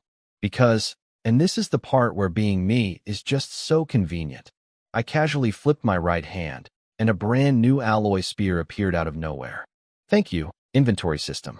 Thank you for letting me store spare weapons like a normal person stores spare batteries. What? Did he just? Where did that come from? The eagle's triumphant screech died in her throat. Those vertical pupils went from victory to, oh no, faster than I've ever seen an emotion change on a bird's face. She tried to brake, tried to swerve. But physics is physics, and several hundred tons of bird moving at full speed doesn't just stop. Surprised, I flashed my teeth. Since you're so eager to come to me, let me help. I didn't stab. That would have been boring. Instead, I gripped the new spear like a baseball bat, twisted my whole body into it. Hips, core, shoulders, everything, and swung at her giant incoming head like I was going for a home run. Boom. The most satisfying sound I've ever produced in my entire life. Her skull caved in sideways. Her entire head deformed on impact. Purple blood and bone fragments exploded in every direction as her massive body, propelled by its own stupid momentum plus my swing, rocketed toward the ground like the world's ugliest baseball. Going, gone. The female eagle hit the ground like God dropped a bowling ball. The impact registered as a small earthquake. She cratered into the wasteland a few hundred meters from the wall, punching a hole nearly 100 meters wide into solid rock. And the hundreds of 3- and 4-star beasts that happened to be standing in the splash zone didn't even get to scream. Just, poof, instant blood mist and confetti. Funny thing, there was a time when a single 3-star beast would have had me fighting for my life. A 4-star? That was right my first situation. Now they're dying from my collateral damage. Not even worth a thought. I gave that realization exactly 0.1 seconds of nostalgia before the killing instinct took back over. I walked down from the sky. Literally walked. Step by step on invisible stairs, like the atmosphere owed me a staircase and was too scared to refuse. Spear in hand, tip pointing down, catching the sunlight with that cold, someone's about to die, gleam. Down in the crater, I could hear coughing. This bird was still alive. Half her skull was caved in from my home run swing, and she was still twitching in the rubble. Beast emperors are absolutely ridiculous. You could put one through a wood chipper, and it'd probably crawl out asking for seconds. But not today. She looked up at me, and I saw something beautiful in those massive eyes. Pure, undiluted terror. No more aggression. No more pride. Just a giant murder bird suddenly understanding that she was no longer the predator. She tried to flap her wings. One twitch, and the pain dropped her right back into the blood pool. I stepped onto her chest. Just stood there on top of a creature the size of an airplane, looking down at her like she was a chicken on a cutting board. Tough girl. Still kicking. I raised my spear. But you're already on the menu. No point struggling. I leaned in with a grin. My wives are waiting for you to hit the pot. She understood. I swear she understood. She let out this final, heartbreaking wail of despair and opened her shattered beak for one last desperate bite. My spear went in through her open mouth, through her brain, and pinned her skull to the earth like a pushpin through a note. One twitch. Then nothing. 8-star peak, Beast Emperor. Dead. Up in the sky, old Qin and Sun Wanyu were running on fumes. Both covered in blood, Qi flickering, breathing ragged, staying airborne through pure willpower and spite. Then the male eagle felt his mate die. The sound he made. Even I felt it. A scream so full of grief and rage that the sky itself darkened. The clouds twisted. The air went cold. He stopped caring about defense entirely. Let old Qin's spear cut him. Let Sun Wanyu's psychic needles stab his brain. Didn't matter. Only one thought left in that massive skull. Kill everything. His lightning turned from purple to blood red. He's going to self-destruct. Old Qin screamed. Inspector, get back. Yeah, no. Not happening. I came in from directly above like a dark purple meteor, moving so fast the air itself screamed and shattered beneath my feet. Swallow it back down. The male eagle's feathers stood straight up. Every single one. Because in that moment, his apex predator instincts, the instincts of a creature at the absolute top of the food chain, told him something they'd never told him before. You are about to die. The pressure coming from above me was heavier than his own self-destruction. If he kept charging his explosion, my spear would shatter his spine before the energy even left his body. So this clever monster did the impossible. He aborted his self-destruct mid-cast. Swallowed all that berserk energy back down his own throat. The backlash ripped his chest open, purple gold blood spraying everywhere, but it bought him one split second to pull off a physics-defying barrel roll that no creature that size should be capable of. My spear grazed his wing, so close, and kept going straight down. He dodged it. The sneaky overgrown chicken actually dodged my killing blow. But my spear didn't care about missing. It hit the ground instead, and the ground lost. Catastrophically. The impact was like a meteor striking Earth. The surface collapsed. A ring of dark purple energy exploded outward in every direction for a full kilometer. Every beast within that radius, iron-armored rhinos, shadow leopards, blood wolves, didn't matter, evaporated. Not killed, not crushed, evaporated.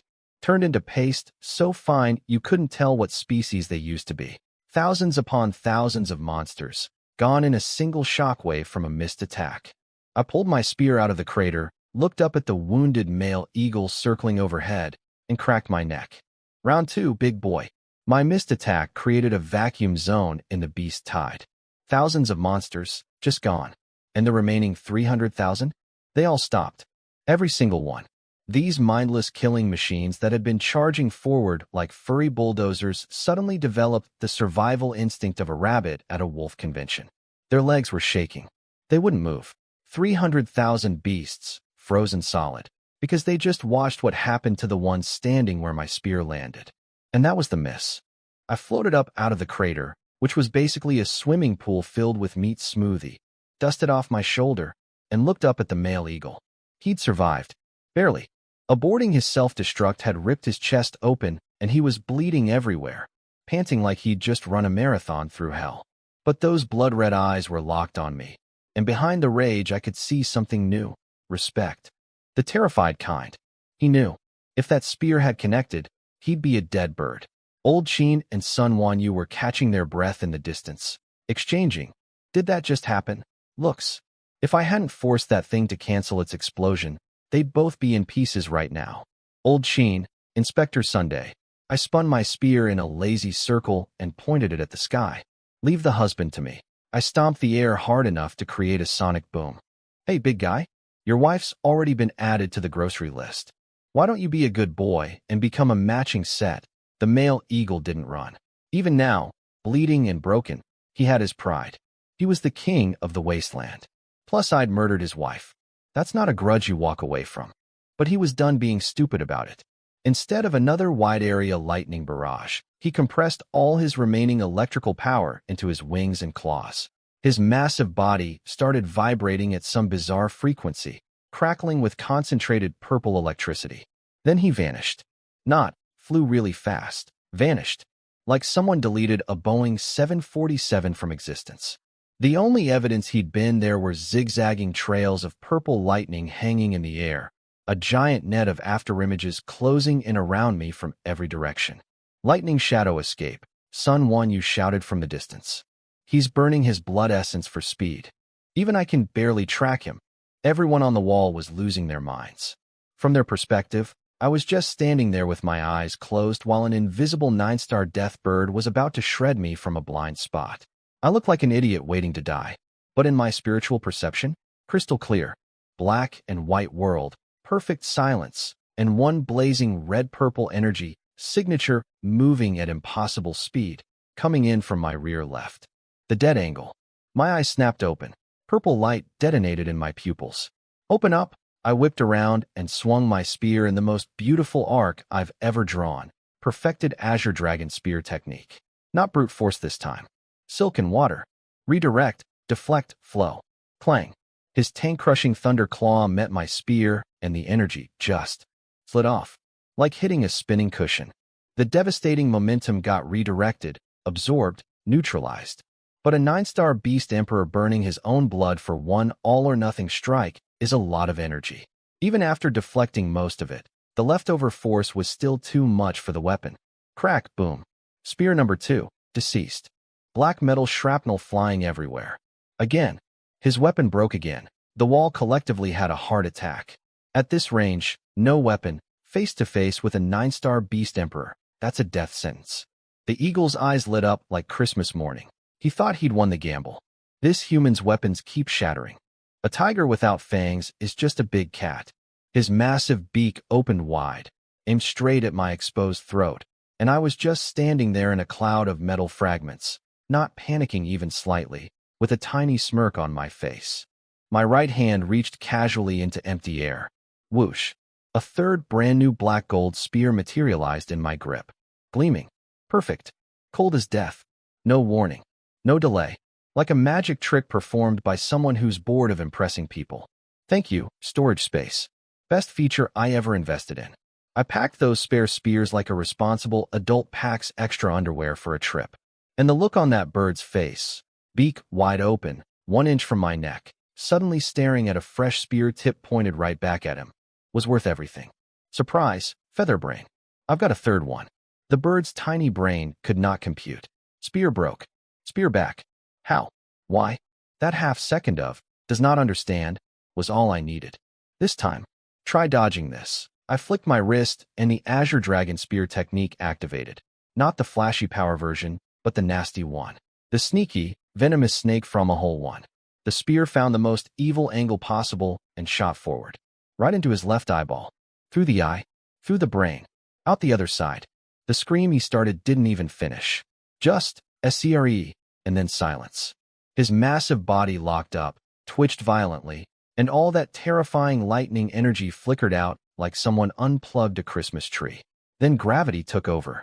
Several thousand tons of dead 9-star beast emperor dropped straight down like the world's worst meteorite, aimed perfectly at the thickest cluster of his own army.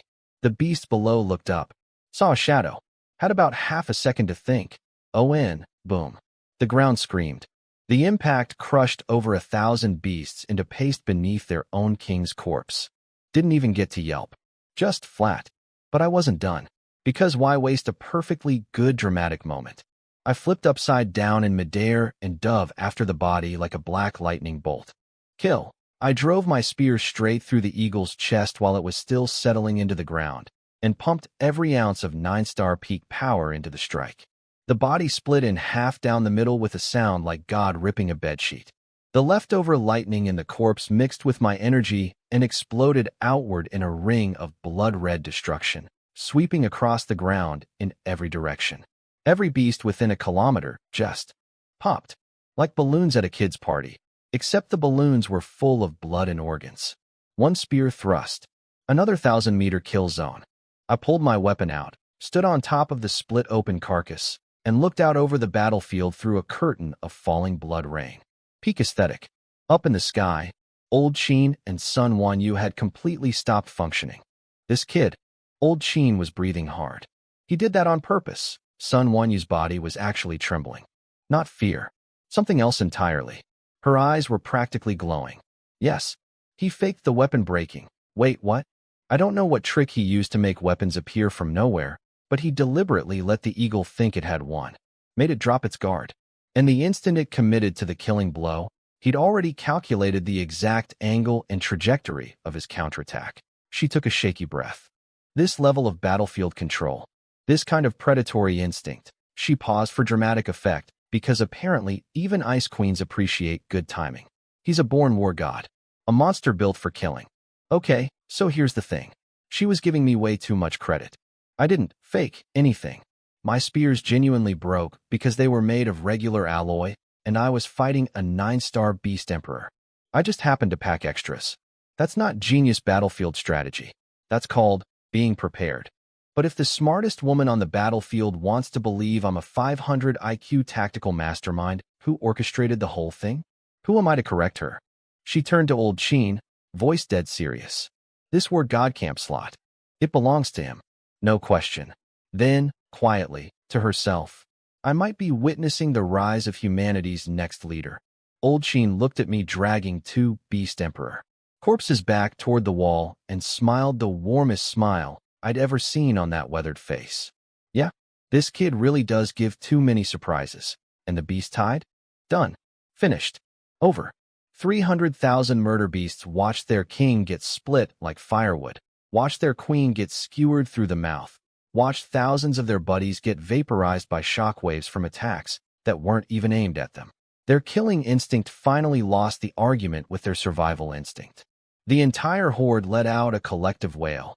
Hundreds of thousands of monsters crying at once, like hell's orchestra tuning up, and then every single one of them turned around and ran, stampeding over each other, trampling their own, sprinting away from me as fast as biology allowed. That broke the dam. The Beast Emperors are dead. The tide has collapsed. CHARG. The city gates slammed open. Every warrior on that wall poured out like a dam burst, eyes blazing red, weapons raised, riding the momentum of my kill straight into the fleeing horde. The counterattack lasted an entire day and night. The human army chased those beasts hundreds of kilometers north, carving a road of monster corpses through the wasteland. Out of 300,000 beasts, barely 10% survived. The greatest victory in Linjiang City's history. And it started because I packed spare spears. The smoke was still clearing, and Old Sheen's hands were shaking as he grabbed his communicator. Not from exhaustion, from excitement. He needed to report this immediately. If the higher-ups found out that Linjiang City had a kid who could solo 9-star Beast Emperors, the resources and status they'd throw at me would be insane. He dialed up the Southern Region Elder Council. The hologram popped up, but instead of an elder, it was some stiff-faced secretary with gold-rimmed glasses. Chairman Sheen, I'm Secretary Li Hong. The elders are currently deep inside the Snow Mountain restricted zone handling the crisis. Signal interference is severe. All regional matters are being routed through the Secretariat. Old Sheen didn't waste a breath. Secretary Li, emergency military report. Linjiang City was hit by a special class beast tide. 2 purple flame thunder eagles leading 300,000 beasts. One of them was 9-star, even Mr. Poker Face flinched at 9-star Beast Emperor. That's city-destroying power. Old Sheen took a breath, glanced at Sun Wanyu and me, and delivered the punchline. But, crisis resolved. Inspector Sun Wanyu, myself, and Provincial Prodigy Camp Chief Chen Yi combined forces to slay both Beast Emperors and crush the tide. Total victory. Now, Old Sheen's wording here was very strategic, and I appreciated it. He said, combined forces. 3 people, shared credit. Because if he'd said, yeah, actually the 20-year-old did everything while I bled on myself, and the inspector stomped on some unconscious guys, The bureaucrats would have launched a 6-month investigation into whether everyone involved was on drugs. Plus, Sun Wanyu was standing right there, telling headquarters she basically watched from the nosebleed seats while I ran a one-man show would have been a career-ending insult. 3-person team effort, let everyone keep their dignity. Old Sheen figured he'd just quietly transfer his share of the credit to me later. Smart man. But Secretary Lee didn't celebrate. Instead, his fingers flew across a holographic keyboard, pulling up files. Then he looked up with suspicious eyes. Chairman Sheen, regarding the battle report. Your capabilities and Inspector Sun's are well documented. Joint combat against a beast emperor is plausible. However, his voice dropped a few degrees. This, Chenyi you mentioned. Our system shows NO high-level combat registration for this individual. A 20-year-old with a blank file participated in killing a 9-star beast emperor? And you list him as the key contributor. He pushed his glasses up, the universal bureaucrat power move. Chairman Sheen, this is wartime. Every report affects regional strategic deployment. Are you certain your intelligence is accurate? Translation. Are you senile? Old man, I couldn't even blame him. If someone told me that a nobody kid with 0 records just killed a beast emperor, I'd also assume someone was writing fantasy novels. Old Sheen didn't argue. He just stepped aside and gestured towards Sun Wanyu. If you don't trust me, the inspector can verify. Sun Wanyu stepped into frame. Cool. Composed. Radiating authority. Secretary Lee, Chairman Sheen's report is accurate. We fought together, and the one who contributed the most was this newly advanced 9-star warrior, Chen Yi. 9-star, Secretary Lee's poker face shattered. His eyes went wide enough to see from space. A new 9-star combatant? But there's nothing in our database. His fingers were literally trembling on the keyboard. Chen Yi? Chun as in East Ear Chun? Yi as in wild? A 9-star powerhouse who doesn't exist in the national database. That's not a gap in the records. That's a system-wide failure of intelligence gathering. Old Sheen cleared his throat. No need to search, Secretary Lee. Chen Yi only completed his classified testing at our provincial headquarters 2 days ago. Deep breath. Each word delivered like a hammer strike. His test result. SSS rank spiritual power mutation. I swear I heard Secretary Lee's brain reboot. The man froze. Mouth open. Eyes glazed. Then, like a computer finishing a loading screen, everything clicked into place. SSS rank spiritual power. That explained everything. The impossible cultivation speed, the 9-star power at 20 years old, the ability to fight beast emperors. It was still absolutely insane, but at least it was theoretically possible with SSS rank abilities. His entire attitude did a full 180 so fast I'm surprised he didn't get whiplash. The cold, bureaucratic mask vanished. He literally stood up from his desk, palms flat on the table, practically vibrating with urgency. Of course, I was blind. An SSS rank awakener that completely meets special class conscription requirements. His voice went from suspicious government official to fan meeting his favorite celebrity in about 2 seconds. Revised orders. Inspector Sun Wanyu is to immediately escort Mr. Chen Yi to the Snow Mountain restricted zone. The situation there is critical. The nation needs him. The entire southern region needs him. And there it was. The big hat. Dropped right on my head. The nation needs you. The region needs you. With Old Sheen and Sun Wanyu both looking at me like proud parents at a graduation and a government secretary. Practically saluting through a hologram. Could I say no? Could I say, actually I'd rather go home, take a bath, and let my wives cook that eagle meat? Of course not. I stepped forward, straightened my back, looked into the camera, and gave the most patriotic response of my life. No problem. I follow the organization's arrangements. Secretary Lee looked like he might cry from happiness. Wonderful. Mr. Chen Yi. Young, talented, a true pillar of the nation. I will immediately notify the Elder Council of your existence. We eagerly await your arrival. Great. So now I'm going from guy in bathrobe drinking tea to national strategic asset deployed to a crisis zone in the span of about 4 hours. This morning I was lounging on a couch. Now I'm a pillar of the nation. What a Tuesday. Old Sheen hung up the call and turned to me with the smuggest grin I've ever seen on a centenarian. Did you hear that? Secretary Lee called you a pillar of the nation. I've never heard him say that about anyone. I shrugged. Yeah. Pillar of the nation. Very cool. But old Sheen, before I go save the country at Snow Mountain, shouldn't we maybe clean up the mess in our own backyard first? Sun Won Yu chimed in with perfect timing. The secretary said it's urgent, but regulations give us 3 days. Our eyes met. 2 sets of pupils reflecting the same thought. 3 days of hunting season on a broken, fleeing beast army with no emperors left to protect them. This was going to be fun. Minutes later, we were screaming north in the Aurora jet, chasing the trail of carnage our ground troops had already carved into the wasteland. Inside the cabin, I pulled up my communicator and video called home. Lung Yu and Shun Rushuang appeared on screen, both in serious military mode, standing in the lobby they'd been ordered to defend. Wifey Yu. Wifey Rushuang. I gave them my biggest, dumbest smile. All good. Both birds are dead. I'm heading out with old Sheen to chase down the leftovers. Be good girls and wait for me at home. Okay. The 2 of them froze. Not because of the beast-tied update. Because I just called them, wifey, and their eyes had drifted past me to see who else was in this cabin. Old Sheen, pretending very hard to find the clouds outside absolutely fascinating. Sun Won Yu, looking directly at the screen with those ice-cold analytical eyes. Both my wives turned tomato red simultaneously. Perfectly synchronized embarrassment. They glared at me through the screen with eyes that screamed, "Are you insane? You just called us wifey in front of the national inspector?" But I could tell, underneath the mortification, after a day where the sky literally fell and 300,000 monsters tried to eat their city, hearing their man casually call them wifey, like the apocalypse was just a minor inconvenience, that hit different. In a good way. Old Sheen couldn't take it anymore. Ahem. Ahem ahem. He shoved his face into the camera frame. Lung Yu, Shin Rushuang, please continue guarding headquarters. We're pursuing the remnant beasts. That is all. Both women snapped back to professional mode so fast they probably got whiplash. Yes, sir. Mission understood. One last lingering look at me.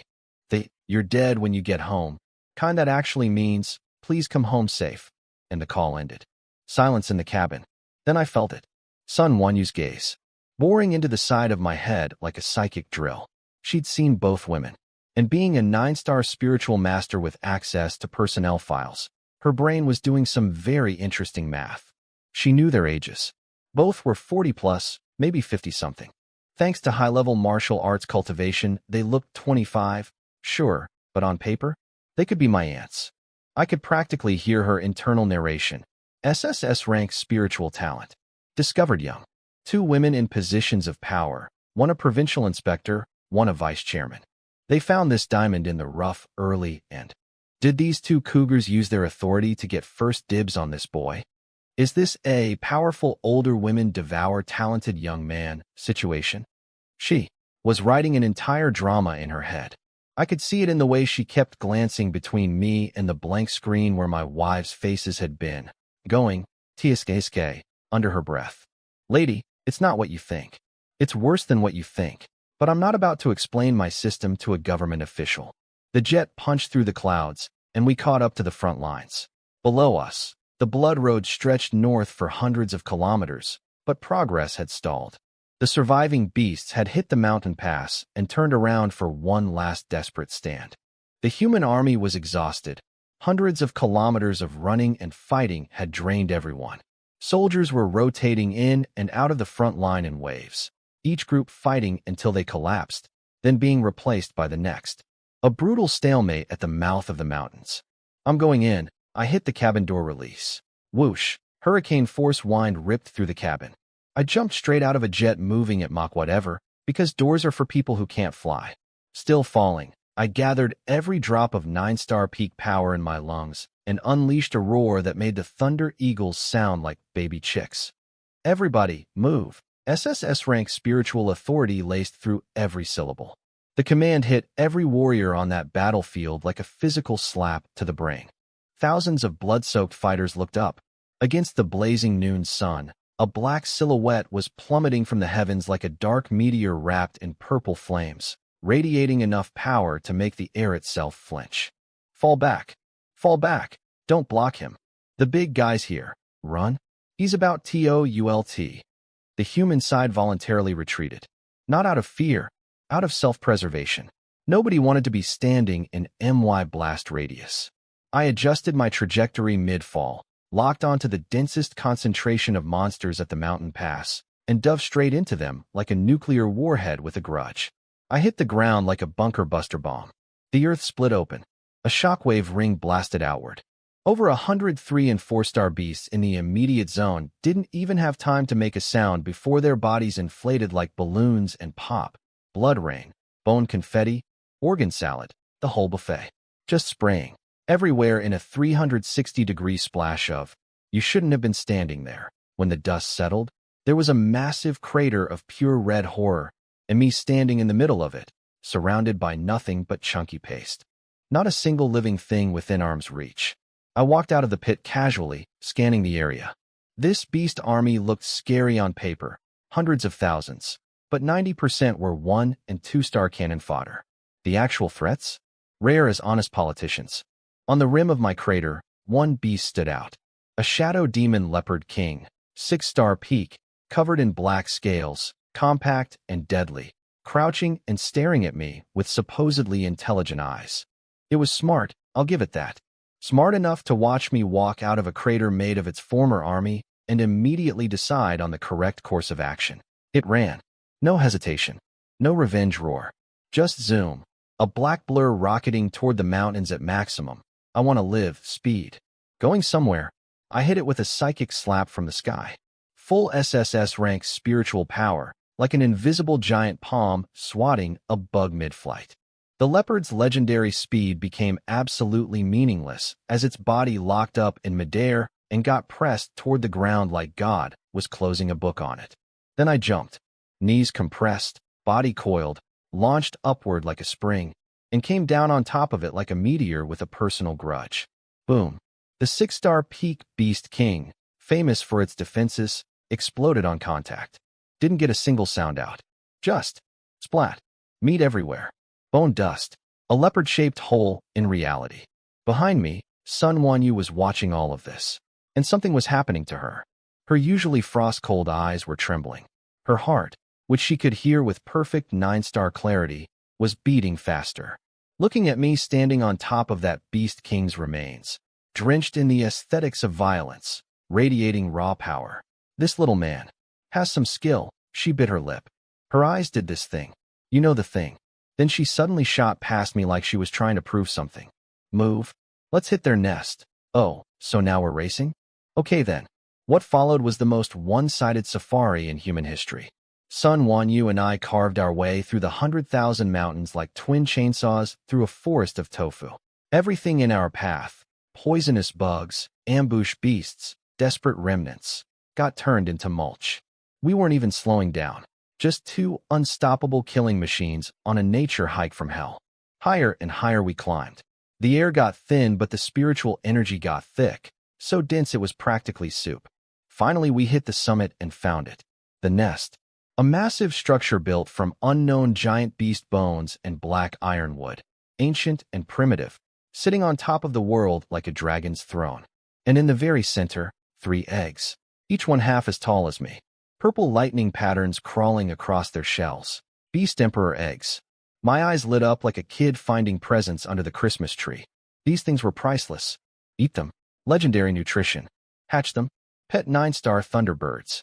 Either way, jackpot. Then, SCRE. SCRE. 2 angry screeches from above. I looked up. 2 juvenile purple flame thunder eagles. Wingspan about 20 meters, 4-star peak. Were circling overhead, glaring down at us like we'd just broken into their house. Which we had. This was literally their dead parents' house. And we'd killed their parents. And now we were eyeballing their unborn siblings like they were an omelet. In their defense, I'd be mad too. They had pure royal bloodline in their veins, which meant they hit way above their weight class, easily matching 5-star beasts even at 4-star. But they were staring down at the guy who'd just turned their 9-star dad into a split carcass and their 8-star mom into spear kebab. Kids, I admire the courage. I really do. But let's think about this carefully. 2 baby chickens that haven't even grown up yet. Sun Wanyu snorted, launching herself into the sky like a white missile powered by pure disdain. I followed right behind her, but instead of using spiritual power to fly, I went full caveman mode, and just kicked the air hard enough to create explosions under my feet. Step, step, step, sonic booms with every stomp. Who needs levitation when your legs are basically rocket engines? We looked at each other midair. No words needed. Just two people who'd been killing things together all day and had developed the kind of synchronized combat instinct that usually takes years. Two invisible psychic hands slammed down on the baby eagles simultaneously. SKRE, wings locked. Bodies dropped. Two 4-star thunder eagles plummeting like rocks, their royal bloodline doing absolutely nothing to save them. We crossed paths in midair, each taking one bird, and caved their skulls in at the exact same moment. Two thuds, two headless futures. The purple flame thunder eagle bloodline, officially extinct. Sun Wanyu landed at the edge of the nest, chest rising and falling, surrounded by beast blood. And here's the thing. She looked absolutely incredible. That Ice Queen composure was gone. In its place was something raw and wild. The setting sun was painting her in gold and red, blood spattered across that white combat suit, hair loose in the mountain wind, cheeks flushed from combat. She looked like a war goddess who'd just finished a shift and was feeling really good about it. I looked up at her, and my brain just stopped. She turned. Our eyes met. The cold was gone from hers, too. What was left was pure post-battle adrenaline and something else, something that had been building since the moment I bounced her psychic probe on the helipad. No words. I crossed the distance in one step, grabbed her waist, and kissed her. She didn't push me away. She didn't even hesitate. System notification. You know what happened. Skip forward 10,000 words. Ding. And there it was, the system reward. I got Sun Wanyu's signature technique. 9-fold spirit chains. The same forbidden move she'd used to hold down a rampaging 9-star beast emperor while bleeding from her forehead. I barely had time to peek at the technique details before. Further system notifications. Additional notifications. 1 hour later. Mountain wind. Clearing the air. As one does.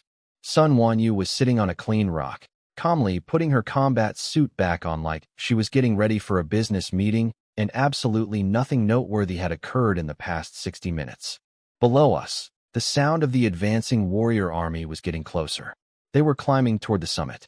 She finished fixing her hair, snapped back into full inspector mode, and gave me the coldest look. What just happened was because the Thunder Eagle blood affected my mental state. A momentary lapse in judgment. She lifted her chin. Don't read into it. And don't expect me to take responsibility. I burst out laughing. Walked right up to her, slid my arm around her waist again. Completely natural, like I'd been doing it for years. Pulled her close, and looked into her eyes. That's fine. You don't have to take responsibility. Pause. I will. She froze for half a second. Something complicated flickered across those beautiful eyes. Then she reached up with one slender finger, tilted my chin upward, and gave me this smirk that was equal parts seductive and challenging. Big words from a little boy. She gently pushed my hands away and stepped to the cliff's edge. I'm very picky, sweetheart. And you, while not terrible, are about 100 years too early to talk about taking responsibility for me. With that, she laughed, stepped off the cliff, and vanished into the clouds below like a white bird diving into the sea. Absolutely theatrical. Maximum dramatic exit energy. I stood at the edge, watching her disappear, rubbing my chin. Whether you want it or not, that's not your decision to make. It's mine. Wife number 4 acquired. Well, acquired is a strong word. Let's say, deposit placed. Contract pending. But the deal will close. I always deliver. Sun Wanyu glided down from the mountain looking like a woman who had absolutely, definitely, 100% not just had the time of her life. Ice Queen mask, reinstalled. Voice, back to cold. Posture, regal. But if you listen closely, and I have SSS rank perception, so I always listen closely, her voice had this tiny hint of satisfied hoarseness that wasn't there before. She told herself a whole story on the way down. I know because I could practically feel her internal monologue from the mountaintop. This was just stress relief. A hunt. I'm the hunter. He was the prey. I saw something I wanted. I took it. I'm done. Simple. Clean. Totally in control. I am not joining some harem. I am a national inspector. I don't compete with other women. This changes nothing. Sure, lady. Whatever helps you fly straight. She landed at base camp, told old Sheen the nest was cleared, and left everything else to the team. Her voice had that post-combat lazy rasp, and old Qin didn't even notice. Bless his innocent old heart. By the time I came down carrying 3 massive Beast Emperor eggs, her jet was already a dot on the horizon. Old Qin rushed over, checked me for injuries. None, obviously, then squinted suspiciously at the sky where Sun Wanyu had disappeared. He pulled me aside and whispered, "She left pretty fast. You didn't offend her up there, did you?" His face was pure worried grandpa. In his mind, 2 young hotheads alone on a mountain equals verbal conflict. If I'd mouthed off to a national inspector, my career was toast. I gave him my most innocent smile. Offend her? No way. We got along great. Really. Connected. Deep exchange of ideas. Felt like we'd known each other forever. She probably just had somewhere to be. He stared into my eyes for a long time, running his built-in lie detector. Apparently I passed, because he nodded slowly. Good. Good. As long as there's no trouble. Now, you brought the eggs down too? Excellent. Major contribution that night. 16th floor. The greatest dinner party in Linjiang city history. Old Qin had pulled rank and allocated a portion of 9-star Beast Emperor meat for my personal use. As a reward for saving the city. Fair trade, honestly. The eagle was in the pot. The spiritual energy coming off that broth was so thick, you could practically chew the air. The entire floor smelled like heaven decided to open a restaurant. I sat at the head of the table watching my 3 wives demolish eagle meat like they hadn't eaten in weeks. Faces glistening, cheese surging, cheeks flushed from the spiritual energy flooding their bodies. Here, Chinga, this piece is the most tender. Very nutritious. I dropped a choice cut into Su Chinga's bowl like the caring husband I am. Lung Yu put down her chopsticks. So there were 3 emperor eggs? Turn them in, I said, sipping my wine. Strategic resource. Old Qin sending them to the National Research Institute. Shame. Chinga sighed. Would have been nice to keep one. Wouldn't help. Lung Yu shook her head. Emperor-class eggs can't hatch outside their natural environment. They'll probably extract the life source fluid for high-grade medicines or run genetic experiments. Everyone nodded and went back to eating. Easy come, easy go. Then, several drinks in, Shen Rushuang dropped this little comment. By the way, I saw the special operations team setting up security on the 19th floor. Looks like Inspector Sun is staying in our building tonight. Silence. Su Chinga blinked those big doe eyes, looked at the premium Beast Emperor meat steaming on our table, and said in her sweetest, most thoughtful voice, "Honey, Inspector Sun helped us so much today, and she's a guest from far away, staying right upstairs. Shouldn't we send her some of this to try?" The table went quiet. Lung Yu and Shun Rushuang both turned to look at me with perfectly synchronized, "We see right through you," expressions.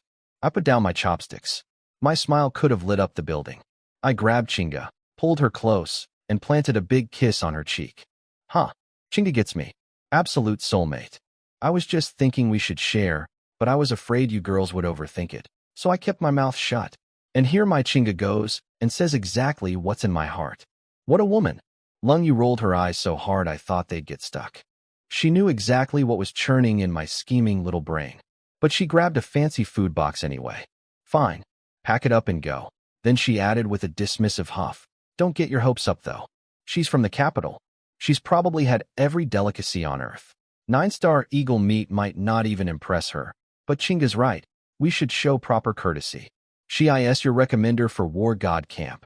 After all," Shen Rushuang smiled knowingly. "Just go and come back quick. Don't make us look like we have no manners." I packed up the food box, grinning like an idiot, and headed for the elevator. Don't worry, ladies. She'll definitely appreciate this. We're comrades. Battle buddies. Or friends.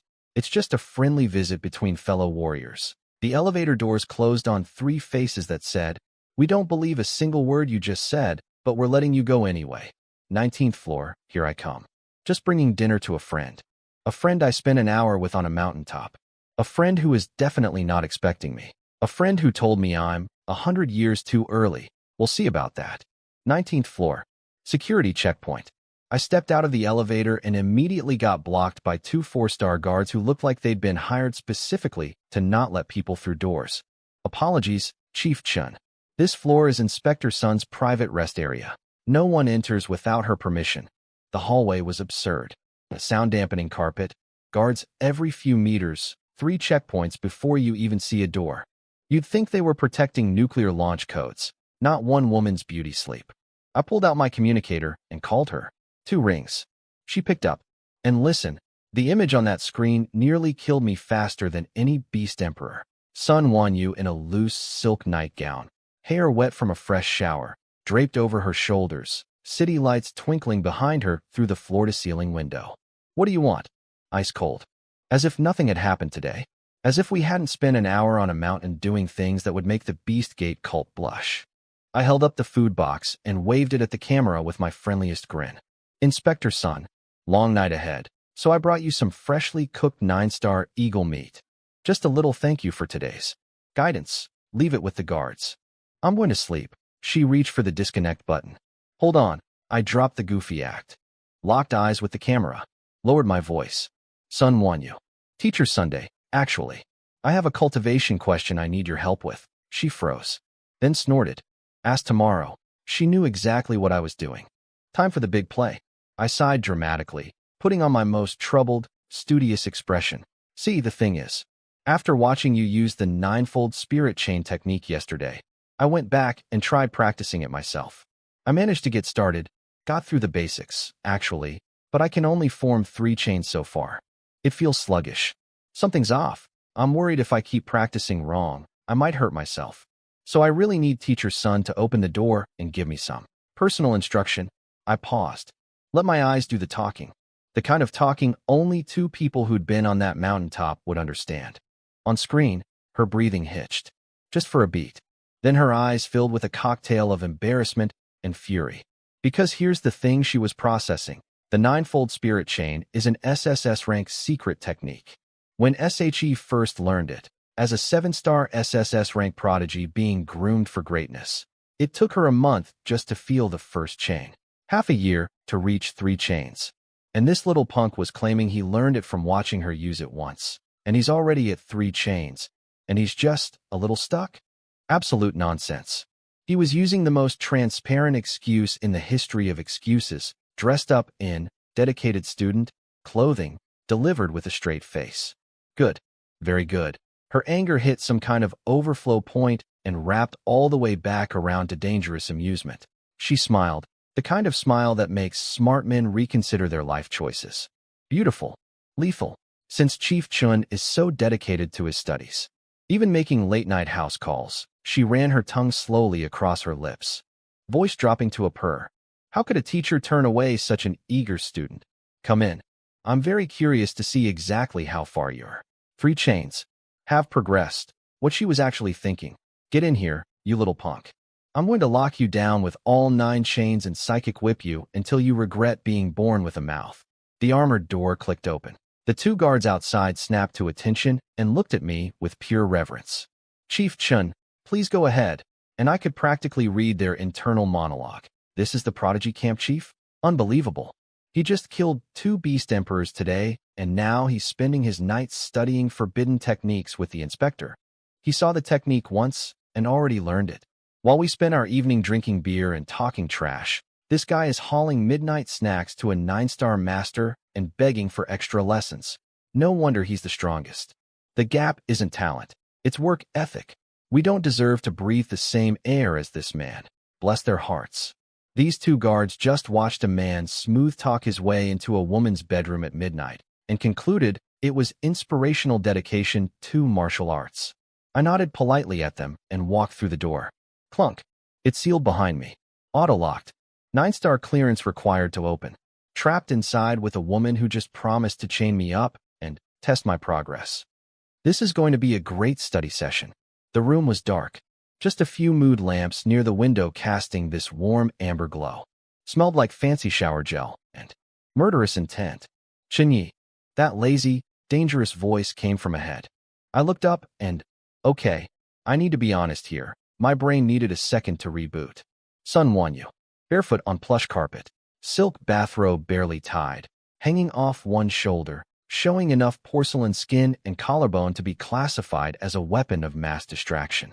Wet hair dripping down her neck, water droplets tracing paths to places that made my throat very dry. Gorgeous. Heart attack gorgeous. But also, purple sparks dancing on her fingertips and a stare cold enough to freeze hellfire. Put the food down. She lifted her chin. You said you learned my technique? Then stop talking and show me. Right here. Right now. Use the ninefold spirit chain on me. Arms crossed. Smirk dripping with contempt. Let teacher see if your skills are real. But her eyes went razor sharp. If you lied to get in here, teacher won't be gentle. I could literally see the screenplay playing behind her eyes. She was so confident I was bluffing. In her mind, the plan was already written. Step 1. Chunyi tries to fake it. Step 2. He fails miserably. Step 3. She activates the real ninefold chain on me and wraps me up like a dumpling. Step 4. She materializes a psychic whip and beats me senseless while I beg for mercy. She was already mentally rehearsing the whip sounds. Her lips were curling into this sadistic little smile that said she was going to enjoy this. Because there was no way, absolutely zero chance, that anyone could learn an SSS rank forbidden technique by watching it once. She'd spent a month just feeling the first chain, half a year to reach 3. And this 20-year-old punk was claiming he saw it yesterday and already mastered 3 chains? Impossible. Laughable. Obviously a lie to get into her room. I sighed, put down the food box, looked her dead in the eye. Well, since teacher's son insists, forgive the rudeness. My eyes snapped wide open. No fancy wind-up. No dramatic speech. Just go. My SSS rank spiritual power erupted. Purer, denser, and more overwhelming than anything she'd expected. The smug look on her face froze mid-smirk. Clank, clank, clank. 3 spiritual chains, perfectly structured, flawlessly formed, crackling with binding force, materialized out of thin air and snapped around her before she could even twitch. 3 crisp locking sounds. Her script didn't even make it past the title card. This is real. Her eyes went wide as dinner plates. The shock was genuine, not the polite kind. My entire understanding of reality is broken kind. She'd been so sure I was lying. Now she was standing in her own living room, in her silk bathrobe, locked down by 3 chains that were denser and more powerful than anything she could have produced at my level. She frantically tried to channel her own spiritual power to break free, but the chains were solid. Way more solid than just learned yesterday technique had any right to be. She stared at me from inches away, her expression cycling through shock, fury, embarrassment, and a tiny flash of panic she couldn't quite hide. You? What are you doing? I pulled her in closer, arms circling her waist. Our faces so close my nose was almost touching hers. Her cheeks were burning red, half rage, half something she'd never admit to. I gave her my most infuriating grin. Teacher Sunday, you told me to try. I tried. So, how are my 3 chains? Not bad, right? I tightened the chains just a fraction, just enough to close the remaining gap between us. But the thing is, I feel like something's still off. Like I'm missing the final touch. I looked into those furious, watering, beautiful eyes of hers and whispered, so please, teacher's son, won't you guide me through the rest? Somewhere in the back of her mind, the whole psychic whip punishment fantasy was crumbling to dust. She'd invited the fox into the hen house, and the fox showed up with actual fox credentials. She wanted to chain me up like a dumpling. Instead, she was the one wrapped up. Life comes at you fast when you underestimate Chunyi. 3 hours. I'd been studying on the 19th floor for 3 hours. Meanwhile, 3 floors below me, my wives were having a collective crisis. I wasn't there to witness it personally, but I know exactly how it went because I know these women like I know my own spear techniques. The training room. 3 gorgeous women sitting on meditation cushions, surrounded by premium spiritual energy so thick you could bottle it, holding $1,000 nutrient vials, and absolutely not training. Shen Rushuang cracked first, threw her empty vial into the recycling bin with way more force than necessary. Chinga, it's been 3 hours. You send a midnight snack and ask 1 question. Does that take 3 hours? Chinga's face twitched. Her newly awakened spiritual senses, or more accurately, her woman's senses, had been screaming alarm bells since hour 1. Every feminine instinct in her body was saying, that is not an academic visit. But logic fought back. That's Sun won you up there. National Inspector. 9-star Grandmaster. SSS rank. They met today? There's no way even Chunyi could. Maybe. He's working through a difficult part? A 9-star master's personal guidance is a once-in-a-lifetime opportunity. It probably takes a while for the hands-on instruction. Hands-on?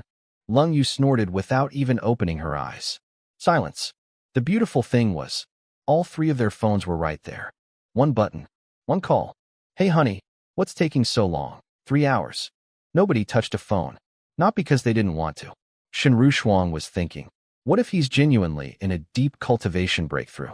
If I call and interrupt it, I'll look like the insecure wife who ruined a once-in-a-lifetime learning opportunity. Lung Yu was thinking, calling to check up is beneath my dignity.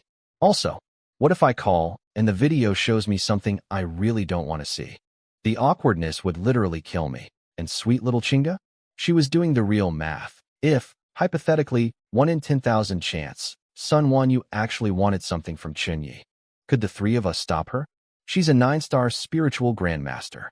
We couldn't stop her from taking our lunch money, let alone. In a world where the strong rule, Sun Wanyu's existence is basically an executive order that doesn't require approval.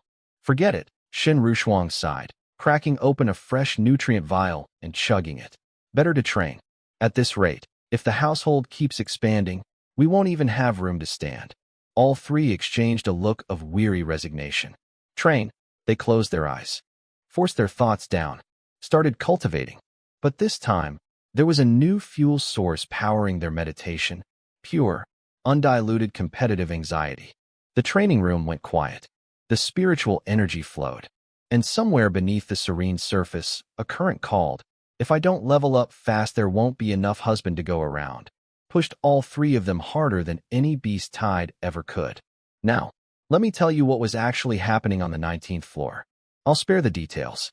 There were a lot of dotted lines in this chapter, and I respect that. But here's what I can tell you. Sun Wanyu, the woman who walked in planning to chain me up like a dumpling and whip me with a psychic riding crop, found herself in a very different situation than she'd planned. Her whole life, she'd been a martial arts fanatic. Her personal philosophy was simple.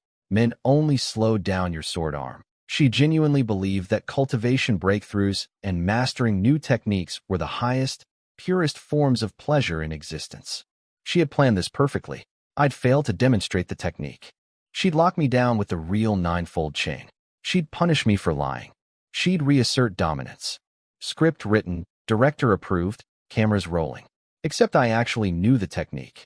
And my spiritual power was actually denser than hers. And things went very off-script. The mighty national inspector, the untouchable ice queen, the woman who was going to hunt me, that ended up turning to me with eyes that were 30% angry, 70% begging, trying desperately to maintain her last shred of inspector dignity while saying through clenched teeth, Chenyi, have you no shame? No, ma'am. No, I do not. Morning sunlight, golden glow. I came downstairs feeling like $1,000,000. Last night's tutoring session was thorough. I'll say that much. 9-star female grandmasters have insane recovery abilities.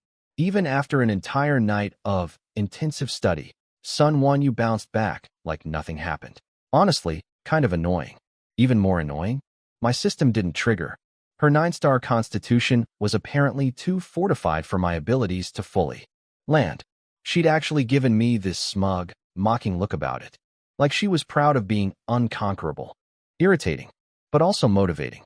The primordial holy body doesn't know the word impossible. It's just a matter of time.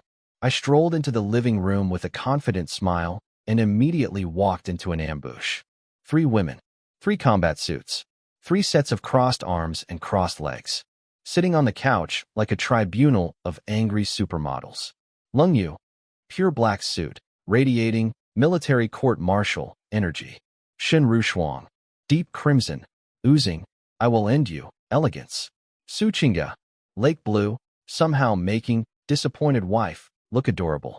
All 3 staring at me with identical expressions, 30% hurt, 30% suspicion, 40% homicidal intent. Hey, everyone's here. Morning, wives. Morning. Lung Yu's voice could have frosted windows. It's noon. You went to deliver a midnight snack and ask one question. That was 12 hours ago. Shen Rushuang didn't say anything. She just sat there with that knowing smirk, silently daring me to lie and make it entertaining. Chinga was pouting. Full baby face pout. Maximum guilt trip deployment. Free court interrogation. Classic. I sat down, grabbed a spiritual apple from the table, took a big bite, and sighed with theatrical exhaustion. You girls just don't understand. Teacher's son is a world-class instructor. So rigorous. So thorough. Completely bare. Barely cutting any corners. 100% naked. Honest. Naked honesty in her teaching approach. I coughed. I got so absorbed in the ocean of knowledge that I lost track of time. 6 eyes rolled simultaneously. A perfect synchronized routine. Ocean of knowledge? More like ocean of something else. Lung Yu shot to her feet, pointing at me like a prosecutor delivering closing arguments. Chunyi, do you think we're stupid? You were gone for over 10 hours. You still smell like her shower gel. Her personal shower gel. And you're telling me this was innocent tutoring. She was building up to a magnificent rant. Could have gone on for minutes. Real championship-level scolding. I let her get about halfway through. Let me finish first. My smile stayed. But my eyes sharpened. Look, I love my wives. I spoil them rotten. But it had been too long since I'd reminded them who's in charge around here. If I let them interrogate me every time I come home late, this household will be ungovernable. Since you don't believe the tutoring was innocent, let me show you my results. No warning. No wind-up. Buzz. SSS rank spiritual power erupted from my forehead. 3 transparent chains materialized out of thin air, lightning fast, impossibly precise, and whipped toward Lung Yu before she could finish blinking. Click, click, click. 3 locks engaged. The specific details of what happened next have been redacted for content. Use your imagination. Dead. Silence. Shin Rushuang and Su Qingge had their mouths frozen open, eyes the size of saucers, staring at the thoroughly restrained Lung Yu, then at me standing there looking completely casual about it. That was the 9-fold spirit chain. Sun Wanyu's signature forbidden technique. Only 3 chains so far, and a little rough around the edges, but unmistakably the real thing. How? How is this possible? Shin Rushuang whispered. Their brains were melting. They knew exactly how difficult this technique was. Normal geniuses with personal instruction need weeks just to feel the first chain. Months to use 3. I did it in one night. And here was the part that was really breaking them. They were absolutely certain I'd spent last night doing ungodly things with Sun Wanyu. But this technique was legitimately mastered. You can't fake spiritual chains. So either I learned a forbidden SSS rank technique while also doing that, or I actually was studying the whole time. The doubt was delicious. I could see the guilt creeping across their faces. Wait, did we wrongly accuse him? Were we the dirty-minded ones? Is he actually the most dedicated student in martial arts history? Their certainty crumbled. Their righteous anger deflated. 3 faces cycled through confusion, shame, and existential crisis. For the record, I absolutely did what they think I did, and I learned the technique. Simultaneously, because I'm Chun Yi and I don't believe in single tasking. But they don't need to know that. Chun Yi, you, let me go.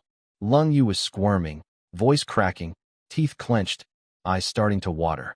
I believe you learned it. Okay, now release me. Whether she'd wrongly accused me or not, this was not an acceptable way to prove a point. I tapped my chin thoughtfully. But teacher's son said I need more practice. Chun, why? I did not let Lung Yu go.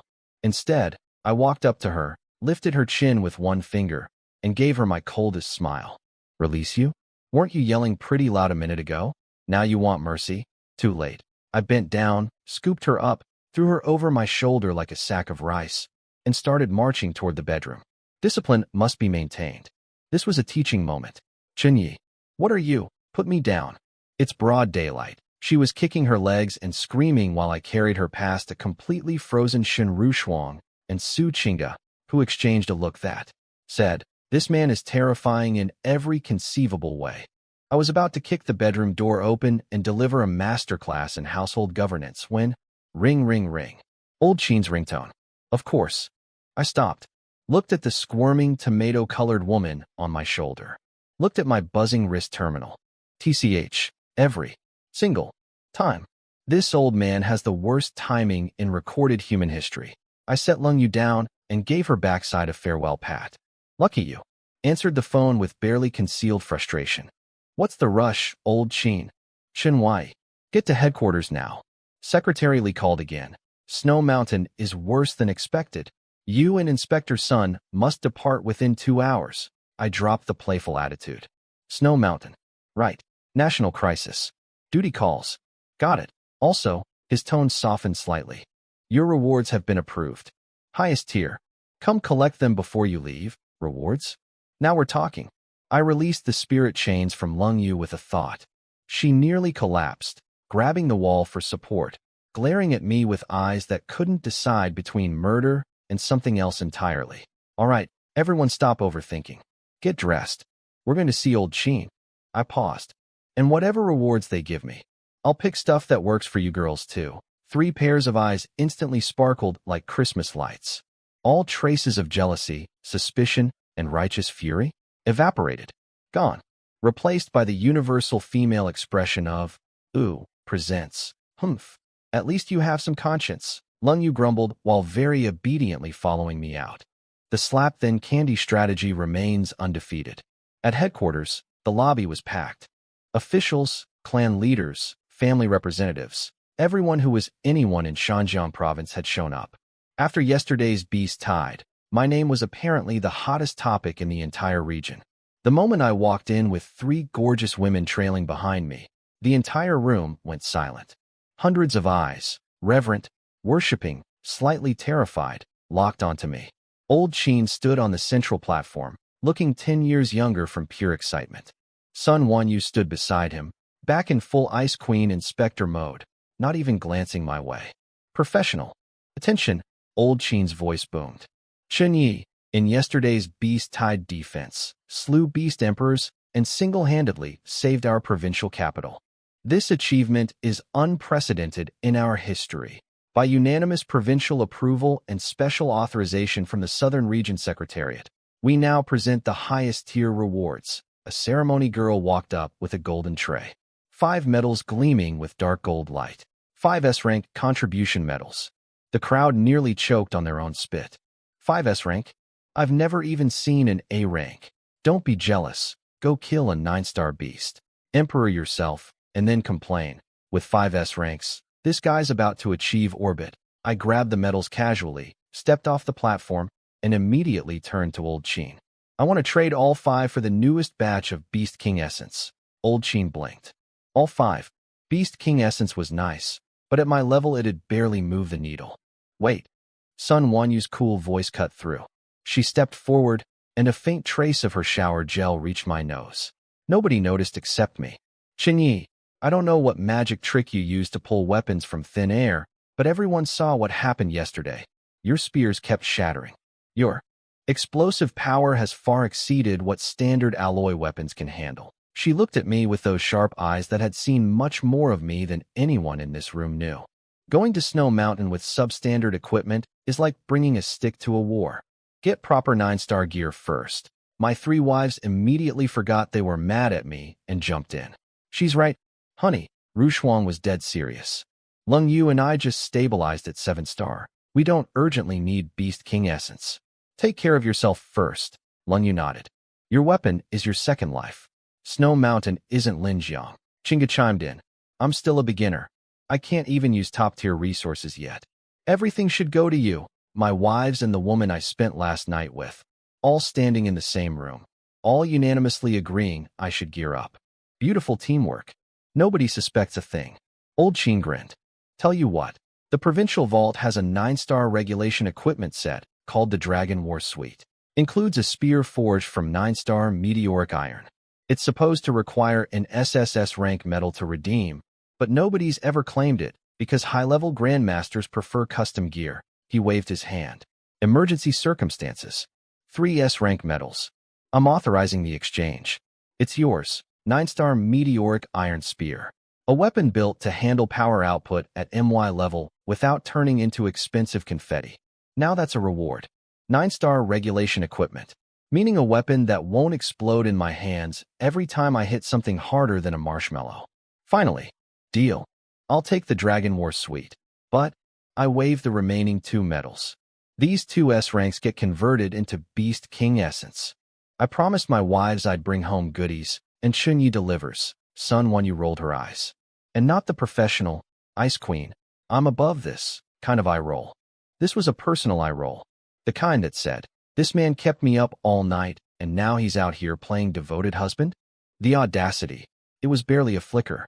Half a second of unguarded irritation mixed with embarrassment. But 3 floors below her on the awareness scale, my wives caught it like hawks spotting a mouse. Lung Yu whispered, "That expression. Something's off." Shen Rushuang bit her lip. Why does Inspector Sun look at him with resentment and embarrassment? Chinga didn't say anything out loud, but her internal calculator was going beep, beep, beep. Confirmed. That teacher taught nothing from the textbook. The lobby atmosphere got deliciously awkward for about 3 seconds before Sun Wanyu snapped back to professional mode. "Chen Yi, Secretary Li is waiting. Get your gear." We leave immediately. The vault doors opened. Cold air rushed out. I walked in a regular guy and walked out looking like a video game protagonist who just unlocked the final armor set. The Dragon War Suite. Dark gold armor hugging every line of my body. Dragon scale patterns shifting across the chest plate. Energy rippling through the bracers and greaves. And the centerpiece, a 9-foot dragon gallbladder spear forged from 9-star meteoric iron. So sharp it was cutting the air just sitting in my hand. I looked like a war god who'd stepped out of a mythology painting and decided to stay. I walked straight to Chinga and pulled 2 vials of Beast King essence from my belt, glowing with this beautiful iridescent light, and pressed them into her hands. "Chinga, Lung Yu and Rushuang already got theirs before. You're the only one who hasn't. People say you should wait until 6-star for maximum effect, but nobody said you can't use it now." I brushed the hair from her forehead. "Take one the moment I leave. Train immediately. There'll be plenty more where that came from." Her eyes went wide. She'd assumed I'd keep these for myself or give them to the stronger wives. But I had my reasons, and they weren't entirely romantic. See, 2 days ago, Chinga trained hard enough to trigger a 10x feedback that gave me 5% gene development. If she drinks this essence and has another breakthrough while I'm in transit, I might hit 100% before the jet even lands at Snow Mountain. Strategic wife investment. Maximum ROI. But she didn't need to know the math. She just needed to see her husband choosing her. "Honey," her big eyes were swimming with emotion.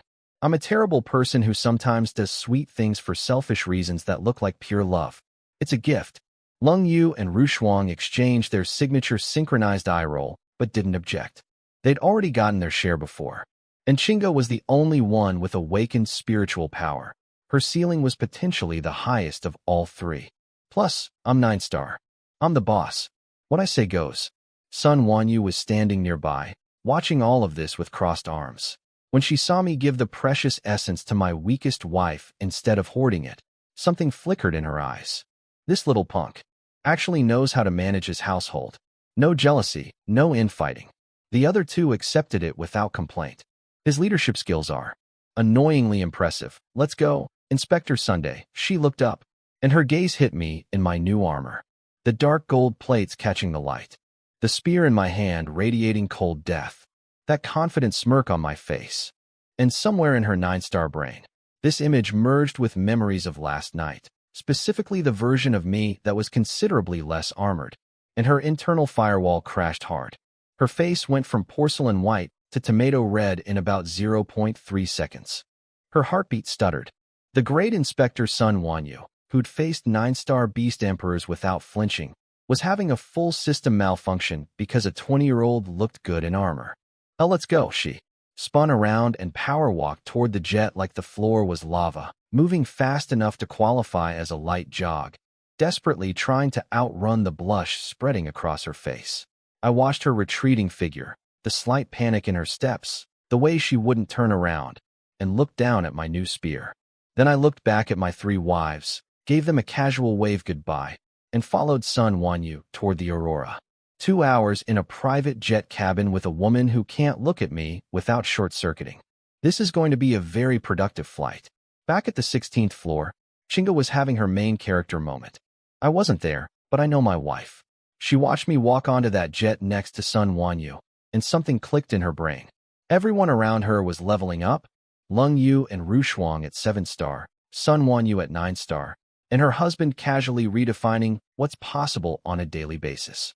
She sat on her meditation cushion, clenched her little fists, and made a decision. Her phone lit up. blocked calls from her father. The Su family. She glanced at it, smiled the coldest smile a cute face can produce, and flipped the phone face down without reading a single word. When I reach 7-star Grandmaster, I'm going back, and I'm taking everything they owe me. With interest, that's my girl. She pulled out the Beast King essence, popped the cap, tilted her head back, and drank it in one shot. It hit her like swallowing liquid lava. Brutal, volcanic energy exploding through every cell in her body. She slammed her eyes shut and started cycling her cultivation technique at maximum speed, directing that tsunami of power at her bottleneck. Half an hour. That's all it took. Crack. The barrier that had been holding her back for days shattered like wet paper. Her chi skyrocketed. Her spiritual power surged. Gene development blew past 40%. 4-star warrior. Done. That's my wife. Fast learner. Must run in the family. I mean the family she married into. Meanwhile, yours truly was cruising at 10,000 meters in the Aurora jet, living the life. The cabin was spacious, luxurious, and contained one extremely beautiful woman trying very hard to pretend I didn't exist. Sun One, you sat across from me with her legs crossed. One elegant thigh over the other. White combat suit doing absolutely nothing to hide the situation. Looking like a magazine cover that could also kill you with her mind. I stared. Openly. Without shame. She felt it. Her composure cracked for just a moment. A tiny flash of self-consciousness. Before she turned those cold eyes on me. Like what you see? Yes. No hesitation. No stuttering. Just facts. Umph. She turned to look out the window, but I could practically hear the rant happening inside her skull. This man. 5 minutes ago, he was down there being Mr. Perfect husband, tucking hair behind his little wife's ear, giving her expensive gifts, looking like the world's most devoted partner. And now, we're barely airborne, and he's already staring at my legs like a starving wolf. He didn't even wait for the seatbelt sign to turn off. Absolute. Dog. Man, she was mid-internal monologue when boom. A wave of power exploded out of me, so hard the entire military-grade jet shuddered. Ding. Suchinga successfully broke through her bottleneck. Major power increase. 10x critical feedback triggered. Congratulations, host. Gene development 1%. My bones started popping like popcorn. Every cell in my body was singing. I almost moaned out loud. Now, 1% doesn't sound like much. But at 95% base, we're playing a completely different game. Each percentage point at this level contains more energy than the entire jump from 0 to 40%. This single 1% was worth 100 times what it would have been back when I was a baby warrior. 96% now. For points from War God territory. Good girl, Chinga. Already 4-star.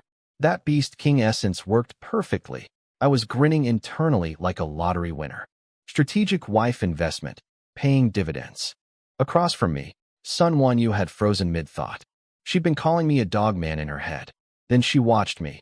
Sitting completely still, not meditating, not cultivating, not even trying.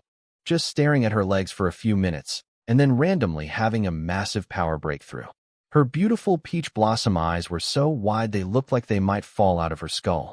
What? What just happened? Her brain was short-circuiting in real time. She was trying to process what she'd just witnessed. This man was staring at her thighs, and then had a cultivation breakthrough. From looking at her legs. No meditation pose. No breathing technique. No spiritual energy circulation. Just ogle, ogle, ogle, boom, power up. What kind of cultivation method is this? I could see the exact moment her rational mind started screaming.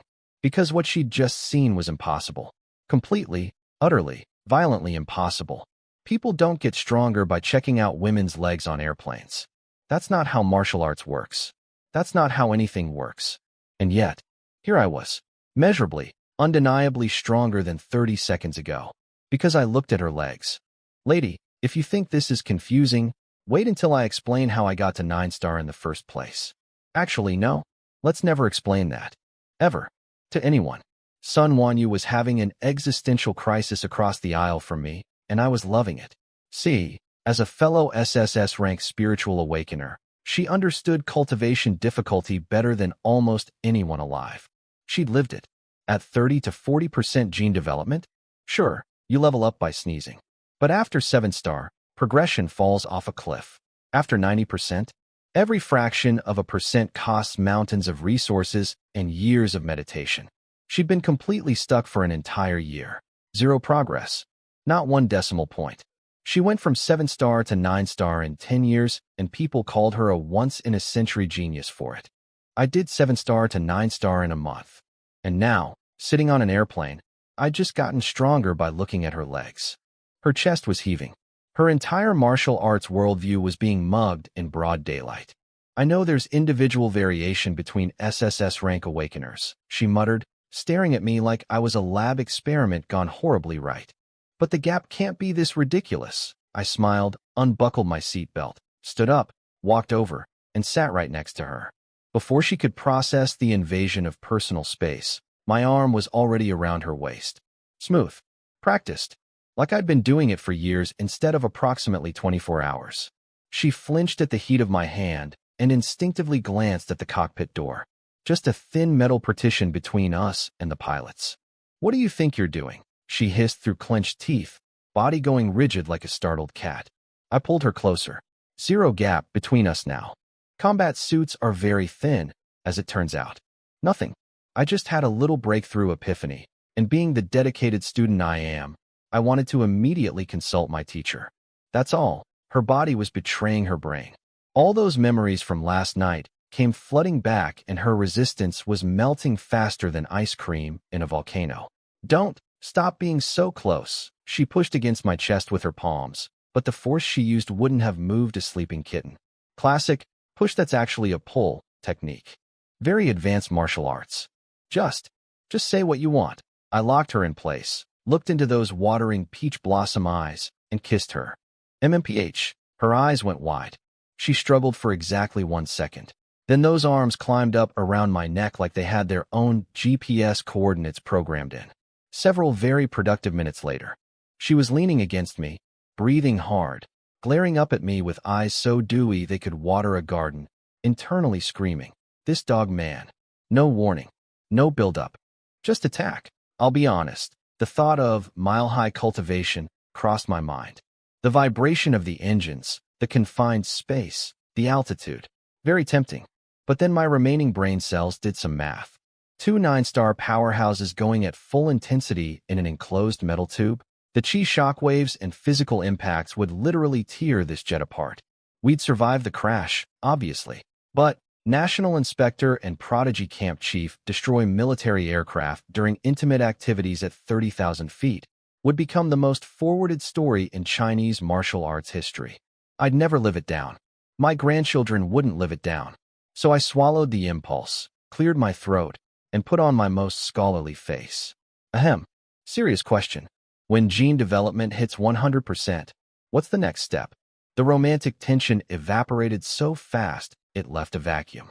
Sunwon, you stared at me like I'd just asked her what year it was.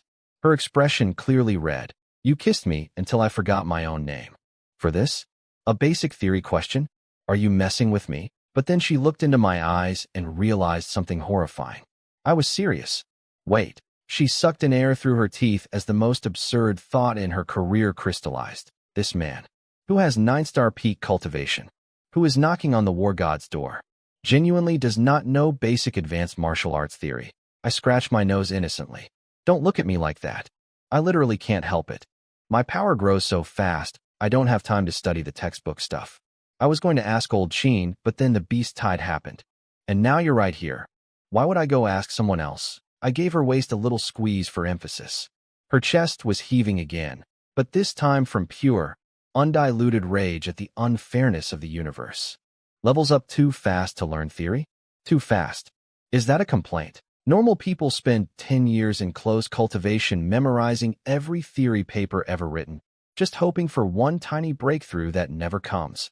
And this dogman rockets up like he's on an elevator, then has the audacity to say, "Sorry, I was too busy getting stronger to read the manual." Comparing lives with this man should be classified as a health hazard. Before Sunwon Yu could finish mentally cursing the universe for making me exist, I got serious. Teacher's son, when gene development hits 100%, is that the cap? Do you just automatically become a war god? The academic question snapped her out of her spiral. She took a deep breath, forced her body to stop doing whatever it was doing. and switched into professor mode. You think 100% is the maximum? You really think the human body is that limited? She gave me this look, half condescending, half genuinely enjoying being smarter than me for once. Gene development is just a dumbed-down term for the masses. At our level, what it actually measures is your cell's energy absorption efficiency. I raised an eyebrow. Energy absorption efficiency? Exactly. Normal humans are under 10%. Warriors awaken, efficiency climbs. When you hit 100%, it doesn't mean your body is maxed out. It means your cellular absorption has reached the critical threshold this planet can contain. 100% isn't the finish line. It's the starting gun. It means you've earned the right to break the planetary shackle. Planetary shackle? All life is born on a planet and bound by its magnetic field, gravity, and natural laws. Even 9-star peak warriors are still just borrowing power within Earth's rules. The planet's magnetism naturally suppresses every living thing. That's the shackle. But at 100% efficiency, your body undergoes a qualitative transformation.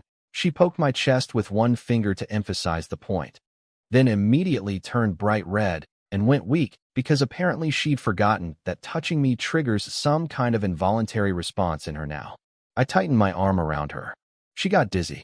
Let go, she pushed weakly, glared at me, and kept lecturing because professionalism dies hard. Becoming a war god means forcibly melting that planetary shackle. Your internal chi blood magnetic field fights against, assimilates, and eventually overwrites the planet's own magnetic field. At 100% absorption, shackle broken, blood magnetic field formed. That's a first-order war god. When your cells mutate further and absorption hits 200%, your life field transforms completely, second-order war god. And so on. My brain lit up like a Christmas tree. So 100% isn't the ceiling, it's the floor. Gene development can go to 200%, 300%, beyond. What actually changes when you hit first order? I asked, barely containing my excitement. Sun Wan Yu found her superior smirk again. Finally, something she knew that I didn't. 9-star chi, no matter how dense, is still liquid. Like water. Powerful, but it runs out eventually. But when you break 100% and enter first-order war god, her voice dropped to a near whisper. That liquid chi gets compressed to the absolute limit and undergoes a phase change, solidifying into chi blood crystal cores. Every single cell becomes a miniature solid-state reactor. Your body stops being flesh and blood and becomes something closer to a nuclear power plant in human form. The life field generated by solid-state chi is strong enough to bend physical laws. You can fly by ignoring gravity. You can project a war god domain around yourself where you are the absolute ruler of that pocket of reality. She sat back, looking satisfied, clearly expecting me to be awed into respectful silence by the majesty of war god territory. Instead, she saw my eyes blazing with the intensity of a starving wolf who just spotted an all-you-can-eat buffet. Solid chi. War god domain. I licked my lips. My hand squeezed her waist involuntarily. Then ding. Su Chinga detected training diligently. Cultivation advancing. 10x feedback triggered. Gene development 1%. Current gene development 97%. Boom. My chi ignited like a star-going supernova. The entire jet rattled. My blood was roaring through my body like a river that just discovered it could become an ocean. 97%. 3% from War God. Chinga, you absolute queen. My greatest investment. My golden goose. My walking power-up generator. At this rate, 100% wasn't some distant dream. It was practically tomorrow's breakfast. And if my system keeps working the way it does, 200%, 500%, 1000%, solid-state chi outputting enough power to tear apart mechasuits? Enough magnetic field to crack a planet? That's the dream. That's real romance right there. While I was mentally planning my future as a celestial being, the woman trapped in my arms was having a very different experience. My back-to-back breakthroughs were flooding the cabin with raw 9-star peak chi, and, more critically, an increasingly dense wave of masculine hormones amplified by approaching war god-level vitality. It was hitting Sun Wanyu's senses like a tsunami of pure biological. You cannot resist this. The Great Inspector, the Ice Queen who'd stared down beast emperors without blinking, went completely limp. Her brain made a buzzing sound and shut down. She collapsed against my chest like a silk ribbon dropping onto a rock. I looked down. Her face was the color of a sunset. Those authoritative eyes had gone fully liquid, misty, unfocused, with pink at the corners. She looked less like a national inspector and more like she'd been personally designed by whatever deity handles maximum temptation. A perfectly ripe peach. Plus my blood was running hotter than magma from the consecutive breakthroughs. Rational thought. Never heard of her. To hell with restraint. She shuddered violently. Some final fragment of dignity made her fists beat uselessly against my shoulders. You're insane. Her voice was a trembling, breathless whisper scream, completely lacking any conviction whatsoever. Yes, ma'am. Absolutely certifiably insane. And 97% of the way to godhood. Let's see if we can make it 98 before we land. Sun Wanyu's last wall of resistance crumbled like a sandcastle in a tsunami. Her eyes fluttered shut. Her fists stopped their symbolic protest against my shoulders and instead slid up my chest, over my muscles, and locked around my neck. She pulled herself closer. The woman who was going to hunt me was now clinging to me like I was the last lifeboat on the Titanic. Then, and this is the part that killed me, her other hand reached to the side and fumbled for something on the armrest. Click. She hit the privacy mode button. This woman knew this jet's layout so well she could find a secret button with her eyes closed while being kissed senseless at 30,000 feet. That's years of muscle memory. Inspector-grade spatial awareness applied to the most critical mission of the day. Every window went pitch black. Soundproofing panels dropped. The cabin sealed itself into an absolute vault. No light in, no sound out, no chi leakage, no spiritual energy detection. Complete stealth mode. The entire back of the jet became our own private dimension. I paused and looked down at her. Eyes squeezed shut, chest heaving, face so red it was practically glowing in the dark cabin. Haha, shut up. She glared at me with eyes that had zero authority left in them. Pure embarrassment. Pure want. 100%, angry kitten pretending to be a tiger. I only did that so you don't destroy the aircraft, you maniac. Sure. That's why. For aviation safety purposes. What happened next involved a lot of dotted lines, and I respect the editorial decision. Let's just say that when things eventually calmed down, Sun Wanyu was lying there staring at me with the expression of a woman who'd just survived a natural disaster and wasn't entirely sure if she wanted it to stop. Then, beep beep beep her wrist terminal. Secretary Lee's face popped up on screen. Inspector Sun, have you arrived? The Snow Mountain Outpost landing pad is ready.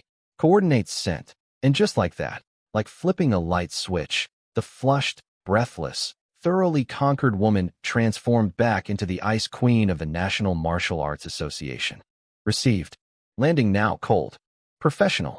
Not a single tremor in her voice. Olympic-level acting. She hung up, didn't even glance at me, walked to the cabin door, and ripped it open.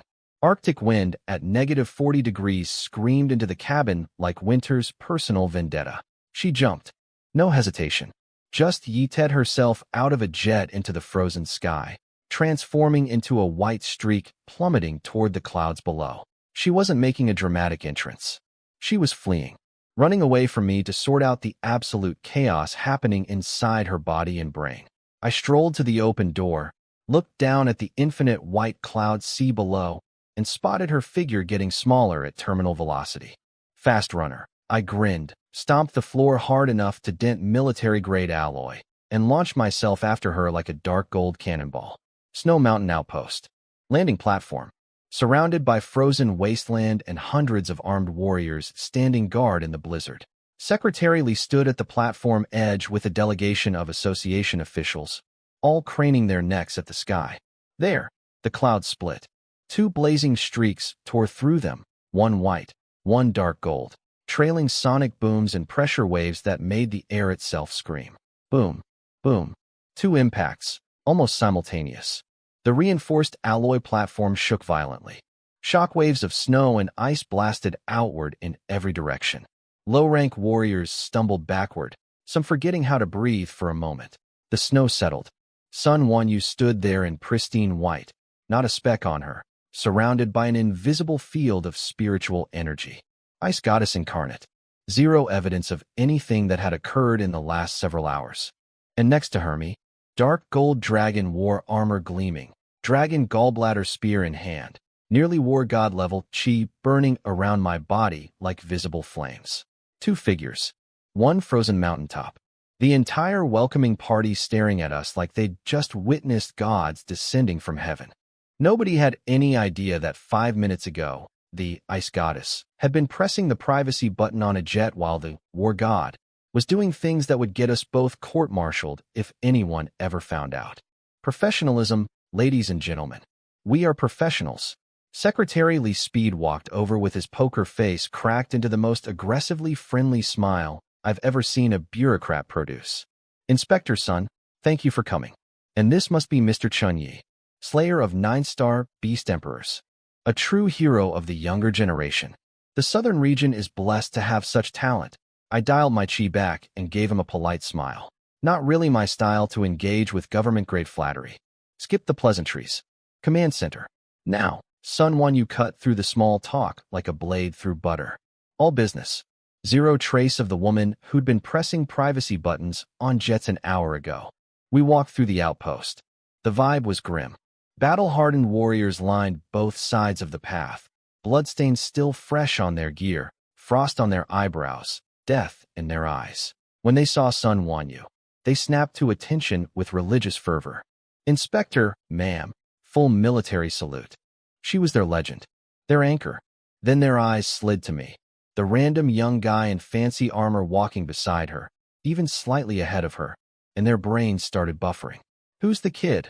Why is Li Heng being so respectful to him? Another rich kid from the capital? I let them wonder. Didn't change my pace. Didn't change my face. The command center door slid open, and I scanned the room in half a second. 4 high-level warriors waiting for us. And something about this setup felt off. Main seat. An old man with white hair, hands resting on an alloy saber. 9-star Grandmaster. Vice Chairman of the Capital Martial Arts Association, Elder Zhao. Radiating that classic, I've been important longer than you've been alive, energy.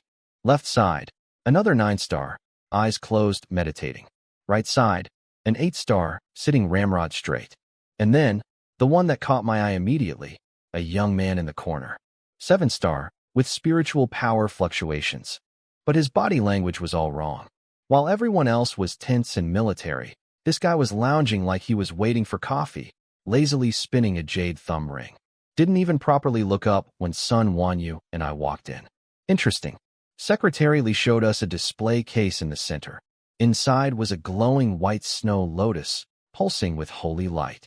Long story short, the masters who retreated from the Forbidden Zone brought this out. A white gold snow lotus. The anomaly inside the restricted area produced it. We believe the deeper zones may contain even more extraordinary treasures. Command needs you to enter the restricted zone immediately and investigate. I nodded pleasantly. Understood. Happy to follow the organization's arrangements. Everyone nodded approvingly. Good soldier. Obedient. Then I continued, still smiling. Since this forbidden zone is so dangerous, I assume all 4 of you seniors will be joining us inside, right? Li Heng's face went through about 6 colors simultaneously. Embarrassment, guilt, discomfort, the full spectrum. He couldn't meet my eyes. Actually, Command has decided that you and Inspector Sun will enter as the advance team. Alone. Oh, my smile didn't waver. Not 1 millimeter. Just as 2? Then these 4 seniors must have just come back from heavy fighting inside and need recovery time, right? I nodded with maximum understanding. Totally reasonable. In that case, could the seniors brief us on what's actually in there? So we can prepare. The room temperature dropped 10 degrees. And not from the weather. Elder Zhao's face went dark as a thundercloud. He didn't bother answering my question, didn't bother explaining. In his mind, a junior was questioning his authority, and that simply doesn't happen. You're told to go in, you go in. His cold, dead eyes settled on me like I was an ant that had learned to speak. Where do you get off asking so many questions? Are you refusing orders? Defying the organization? Classic power move. Skip the logic, skip the explanation, just slam a disobedience accusation on my head and watch me buckle. Then, without even waiting for my response, he dropped his 9-star pressure on me like a 10-ton hammer. Full veteran Grandmaster weight, aimed exclusively at me, designed to make my knees hit the floor and remind me of my place. The thing about these old-timers is, they're so used to juniors folding under their pressure that they forget to check who they're pressing. My chi shifted. Barely a ripple. Just let my 97% gene development do its thing. Buzz. His pressure wave hit me and bounced. Not deflected gently. Rejected. Shoved back 3 feet like it had run into a concrete wall. Elder Zhao's body actually swayed. His knuckles went white around his saber handle. And those cloudy, dismissive old eyes? They shrank to pinpoints. I could literally watch his worldview recalibrating in real time. He'd expected a 7-star baby grandmaster. The file said 7-star, after all. A 7-star would be on the floor gasping right now. Instead, the force that came back at him was deep, massive, utterly immovable, like pushing against a mountain that had been there since before time began. This is not 7-star, this is 9-star. With chi density that rivals mine. Yeah, old man. Surprise.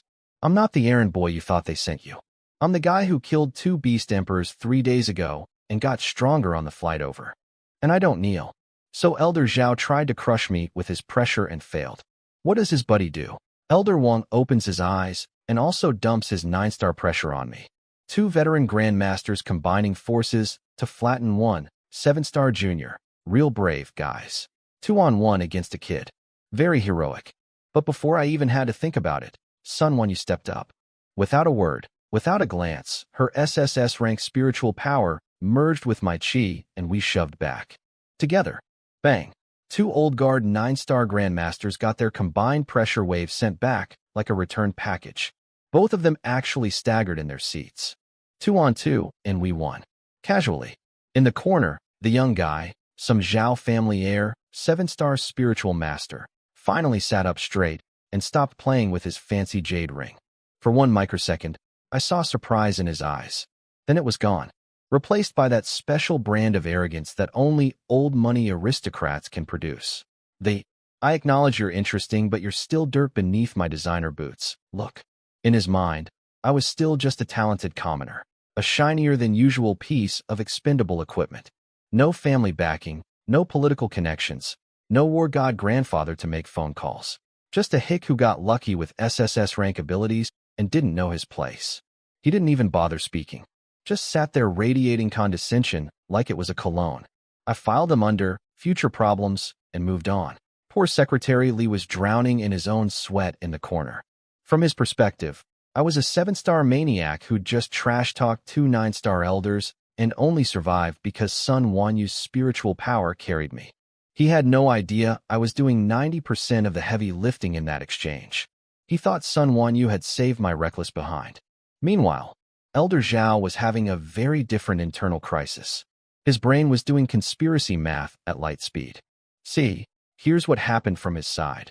He'd arrived from the capital with his crew, seized control of this outpost from Li Heng, and had been using Southern Region Grandmasters as disposable scouts, sending them into the Forbidden Zone wave after wave. Li Heng had been swallowing his anger quietly for days. And now suddenly, Li Heng's 7-star recruit shows up and turns out to have 9-star level power that can match his own. Elder Zhao's paranoia kicked into overdrive. That snake Li Heng lied about this kid's power level. He deliberately hid a 9-star combatant in a 7-star file. He's been playing dumb this whole time, waiting for the right moment to deploy this weapon against us. Is this a coup? Is the Southern Region trying to overthrow our command? The old man was building an entire conspiracy theory while I was just standing there asking reasonable questions about a suicide mission. Classic bureaucratic brain. Can't imagine someone just being honest, so every action becomes a chess move. Then the 8-star guy, Elder Zhou, who'd completely missed the invisible high-dimensional chi battle that just happened because his level was too low to perceive it, decided to be helpful. He slammed the table and pointed at me. Are you defying orders? Is this mutiny? I didn't even look at him. Not worth the calories it takes to move my eyeballs. Sun Wanyu handled it. She stepped forward with those ice-cold eyes and delivered the most surgical verbal destruction I've ever witnessed. Secretary Li. This is the Southern Region's defense perimeter. The Southern Region's Snow Mountain restricted zone. Did the Southern Region Elder Council, before losing contact, issue any formal directive transferring command authority to the Capital Martial Arts Association? Pause. Let it sink in. Furthermore, Even if you are here as capital reinforcements, do you possess a single written order from capital headquarters authorizing you to forcibly conscript or exercise command? Over, a Southern Region Inspector and Prodigy Camp Chief. Translation: show me the paperwork or shut your mouths. She'd just ripped off their entire legal justification like peeling a Band-Aid off a hairy arm. They had no formal authority here. They'd been ruling by intimidation, and everyone had been too scared to call them on it. Li Heng looked like he was about to have a heart attack.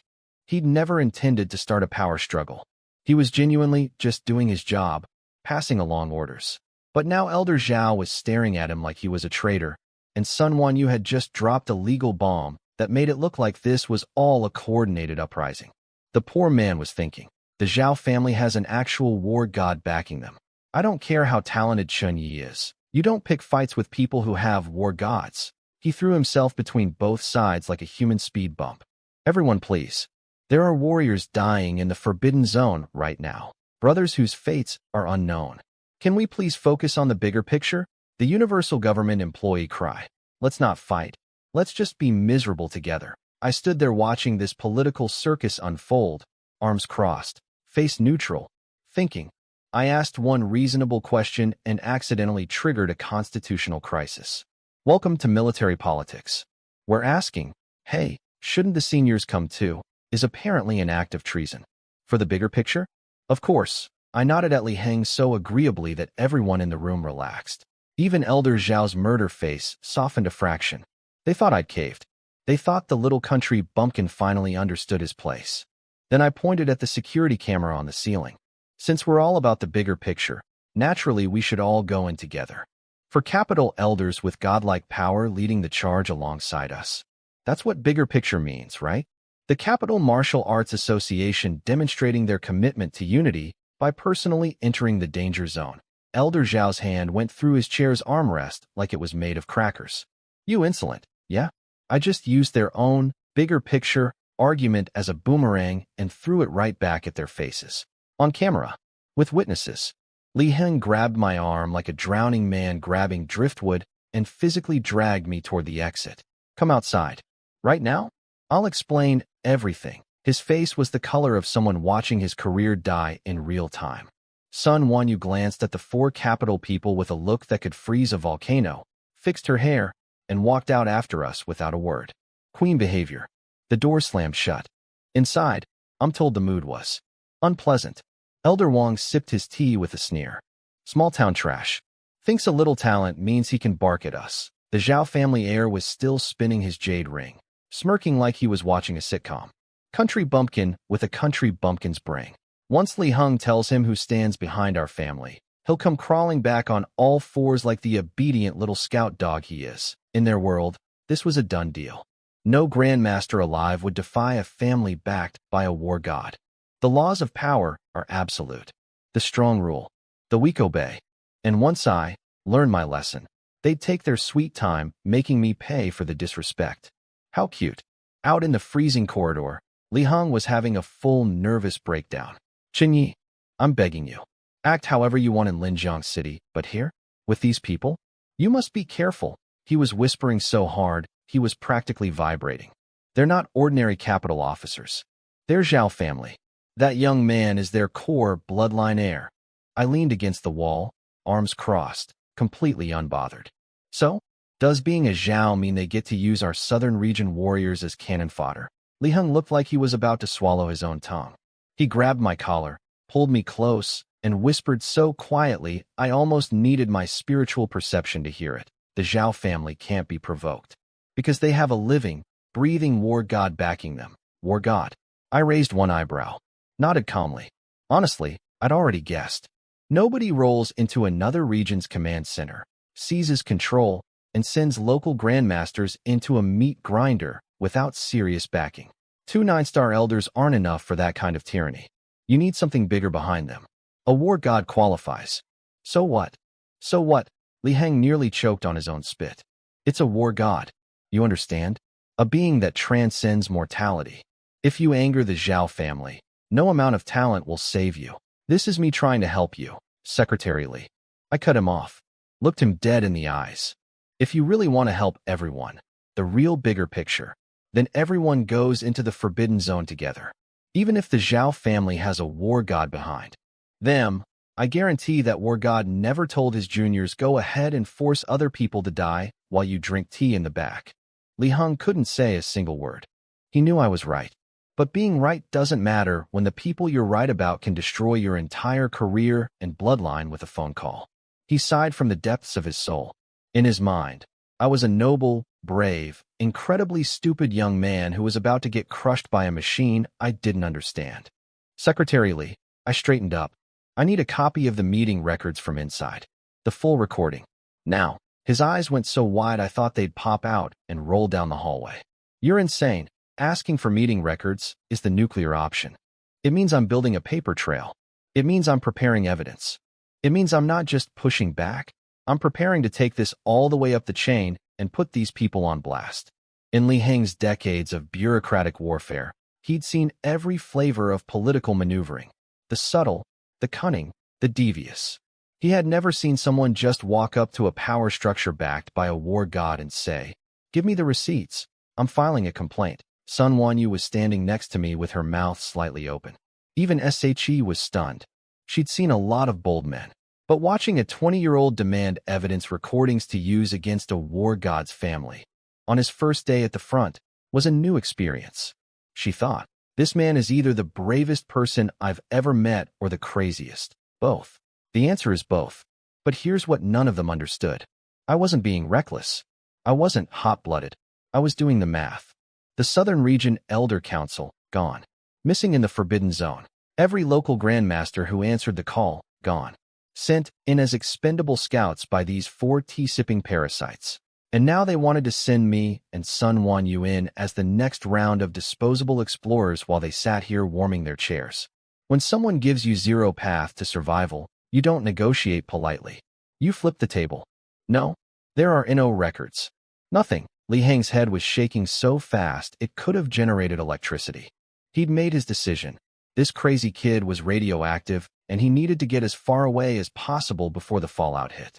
He spun on his heel to flee back to the command center and grovel before the Zhao family. He made it half a step. Clamp. My hand landed on his shoulder like a steel vise. Not hard enough to hurt. Just hard enough to communicate that leaving was no longer on his menu of options. No rush, Secretary Li. My voice was calm. His face said he was hearing the devil whisper sweet nothings. I let go, pulled out my phone, and held it up in front of his face. I'll be direct. From the moment I walked through that command center door, this phone has been recording Ultra HD video. Every second, every word, every pressure wave those old men threw at me. It's all here. Li Heng's pupils shrank to dots. I could actually see the blood drain from his face, like watching a bathtub empty. Now, if you won't give me the official meeting records, I let the smile drop completely. Full Arctic mode. I'm turning around right now, walking out, flying back to Linjiang City, and uploading this entire video to every platform on the internet. Let the whole country watch how a war god's family sits in a heated command center drinking tea while forcing Southern Region warriors into a death zone. Let every martial artist in China see how their brothers are being used as disposable meat shields by capital aristocrats. I stepped forward. Just one step. But at 97% gene development, even my passive aura was enough to make a non-combatant feel like gravity had tripled. And you, Secretary Li, will be in that video too. On camera. Bowing and scraping to the people feeding your comrades into a grinder. I locked eyes with him. So go ahead. Call my bluff. See if I dare. Now here's why this worked. In normal politics, this would be suicide. Threatening a war god's family. Forcing a career bureaucrat to pick sides? Insane. Every rational calculation says, side with the established power, let the talented kid learn his lesson, survive another day. But Li Heng's rational calculator was running into a problem. I wasn't some promising junior who could be quietly suppressed later. I was a 9-star peak, near-war god combatant who had single-handedly killed 2 beast emperors on live television 3 days ago. If I wanted to leave, those 2 old men inside literally could not stop me. We'd just proven that. And if I did upload that video, with my reputation, the hero of Linjiang, the beast emperor slayer, the story wouldn't be, crazy kid makes accusations. It would be, National hero exposes capital elites sacrificing frontline warriors. The southern region has hundreds of millions of people. Every warrior with a friend or family member sent into Snow Mountain would riot. The Zhao family might survive the scandal. War god backing does that. But Li Heng, the southern region's own secretary who stood by and let it happen?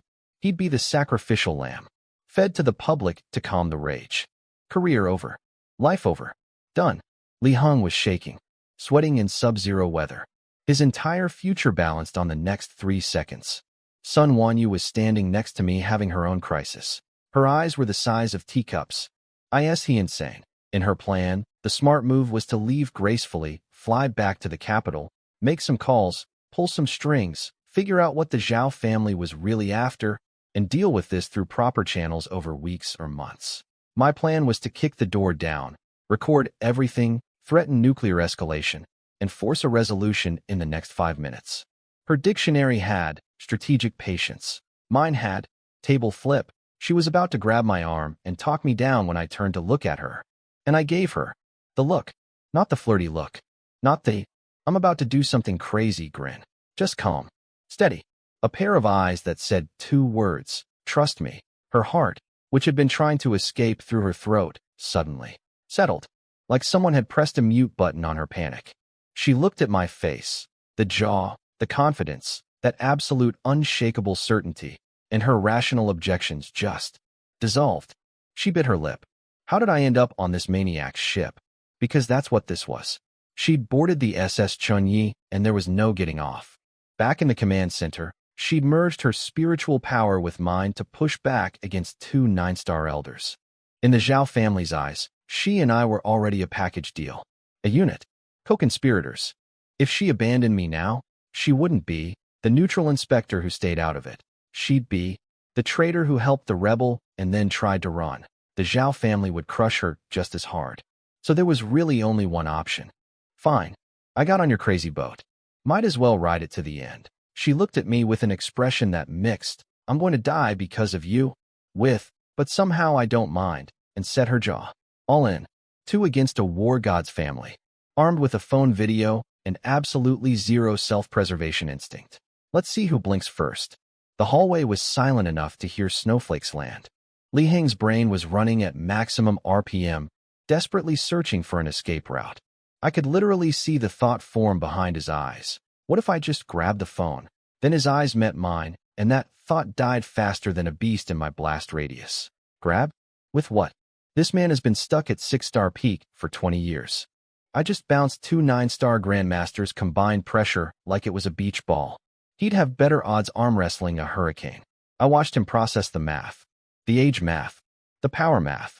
This 20-year-old psychopath has absolutely nothing to lose and the firepower to back it up. Math. He tried one more time. Chenyi, let's not escalate. Then Sun Wanyu stepped forward and dropped the kill shot. Secretary Li, stop lying to yourself. We can't go back. And neither can you. She stared at him with those ice-cold eyes. What happened in that room? Do you think those people are blind? You think you can walk back in there, fall on your knees, and they'll just forget? In their minds, you've been My ally and Chun Ye's ally from the moment we pushed back. You're already tagged. Marked. Done. Li Heng shuddered like someone had dumped ice water down his spine. She was right. The horrible, beautiful, merciless truth. Powerful families don't need proof to destroy someone. They just need suspicion. And Li Heng was drenched in suspicion. The moment I'd challenged those elders and he hadn't immediately tackled me to the ground in apology, the Zhao family had mentally filed him under enemy. Besides, Sun Wanyu continued, twisting the knife. What they've been doing is monstrous. Seizing command. Sending Southern Region warriors to die like disposable pawns. You're the Southern Region's secretary. Giving Chun Yi this recording isn't betrayal. It's doing the right thing. Doing the right thing. Li Heng muttered, chewing on the words like they were made of glass. And I watched it happen. The exact moment a lifetime bureaucrat's survival instinct flipped from appease the powerful to burn it all down. His eyes changed. The fear didn't disappear. It transformed. Became something sharper. More dangerous. The look of a cornered animal that's decided to bite. If we just leak the video, the Zhao family could suppress it with their war god backing. And then we're dead anyway. His voice was getting faster. Harder. If we've already burned this bridge, we can't leave them breathing room. The best move is to force all 4 of them into the forbidden zone with us. Once they're inside, where it's 9 deaths, 1 life, what happens to them is between them and fate. The Zhao family can't control what goes on in there. I blinked. Did Secretary Li Hong, the man who was begging me to shut up 5 minutes ago, just suggest we drag 4 capital elites into a death zone and let nature take its course? Fine. He looked up at me with bloodshot eyes, veins popping in his temples, looking like a man who'd just ripped off a mask he'd been wearing for 30 years. I'll send it to you right now. His fingers flew across his classified terminal. Maximum encryption files. Official meeting records. Everything. Ding. Received. But he wasn't done. Oh no. Li Hong was fully off the leash now. You have the evidence, but don't think that's enough. The Zhao family won't forgive us just because we have leverage. There's 0 chance of reconciliation now. He leaned in close, voice razor sharp. Leaking the video is the backup plan. The real play is getting those 4 into the forbidden zone today. You 2 made big speeches in there about everyone going together. Now make it happen. Force them in. I don't care how. I squinted at him. I'll be honest, even I was a little surprised. 5 minutes ago this man was a trembling career bureaucrat begging me to be quiet. Now he'd transformed into a cold-blooded strategist actively plotting to march his political enemies into a supernatural death trap. The speed of that heel turn gave me whiplash. But then I thought about it and, yeah, makes sense. You don't survive decades in high-level government politics by being soft. These people have warm smile, cold knife as their factory default setting. They grovel when it's smart to grovel. But the second they decide to switch sides, no hesitation, no half measures, total commitment to the new direction. Li Hong hadn't just joined my team. He'd just handed me his loyalty receipt and was already planning the offensive. Welcome aboard, Secretary Li. Glad to have a proper schemer on the crew. Sun Wenyu nodded approvingly. Going home to file complaints is what weak people do. We've already crossed the line. No overnight grudges. She looked at the command center doors. Those 4 are coming into the forbidden zone with us. Whether they agree or not. I smiled. Exactly. We'll just have to convince them that it's the right thing to do. For the bigger picture. You know, serving the organization. And if they refuse, they won't have that option. Sun Wenyu stared at me, swallowed, and I saw that little spark in her eyes again. The one that meant she was simultaneously terrified of my decision-making and inexplicably attracted to it. This dogman truly fears nothing in heaven or earth.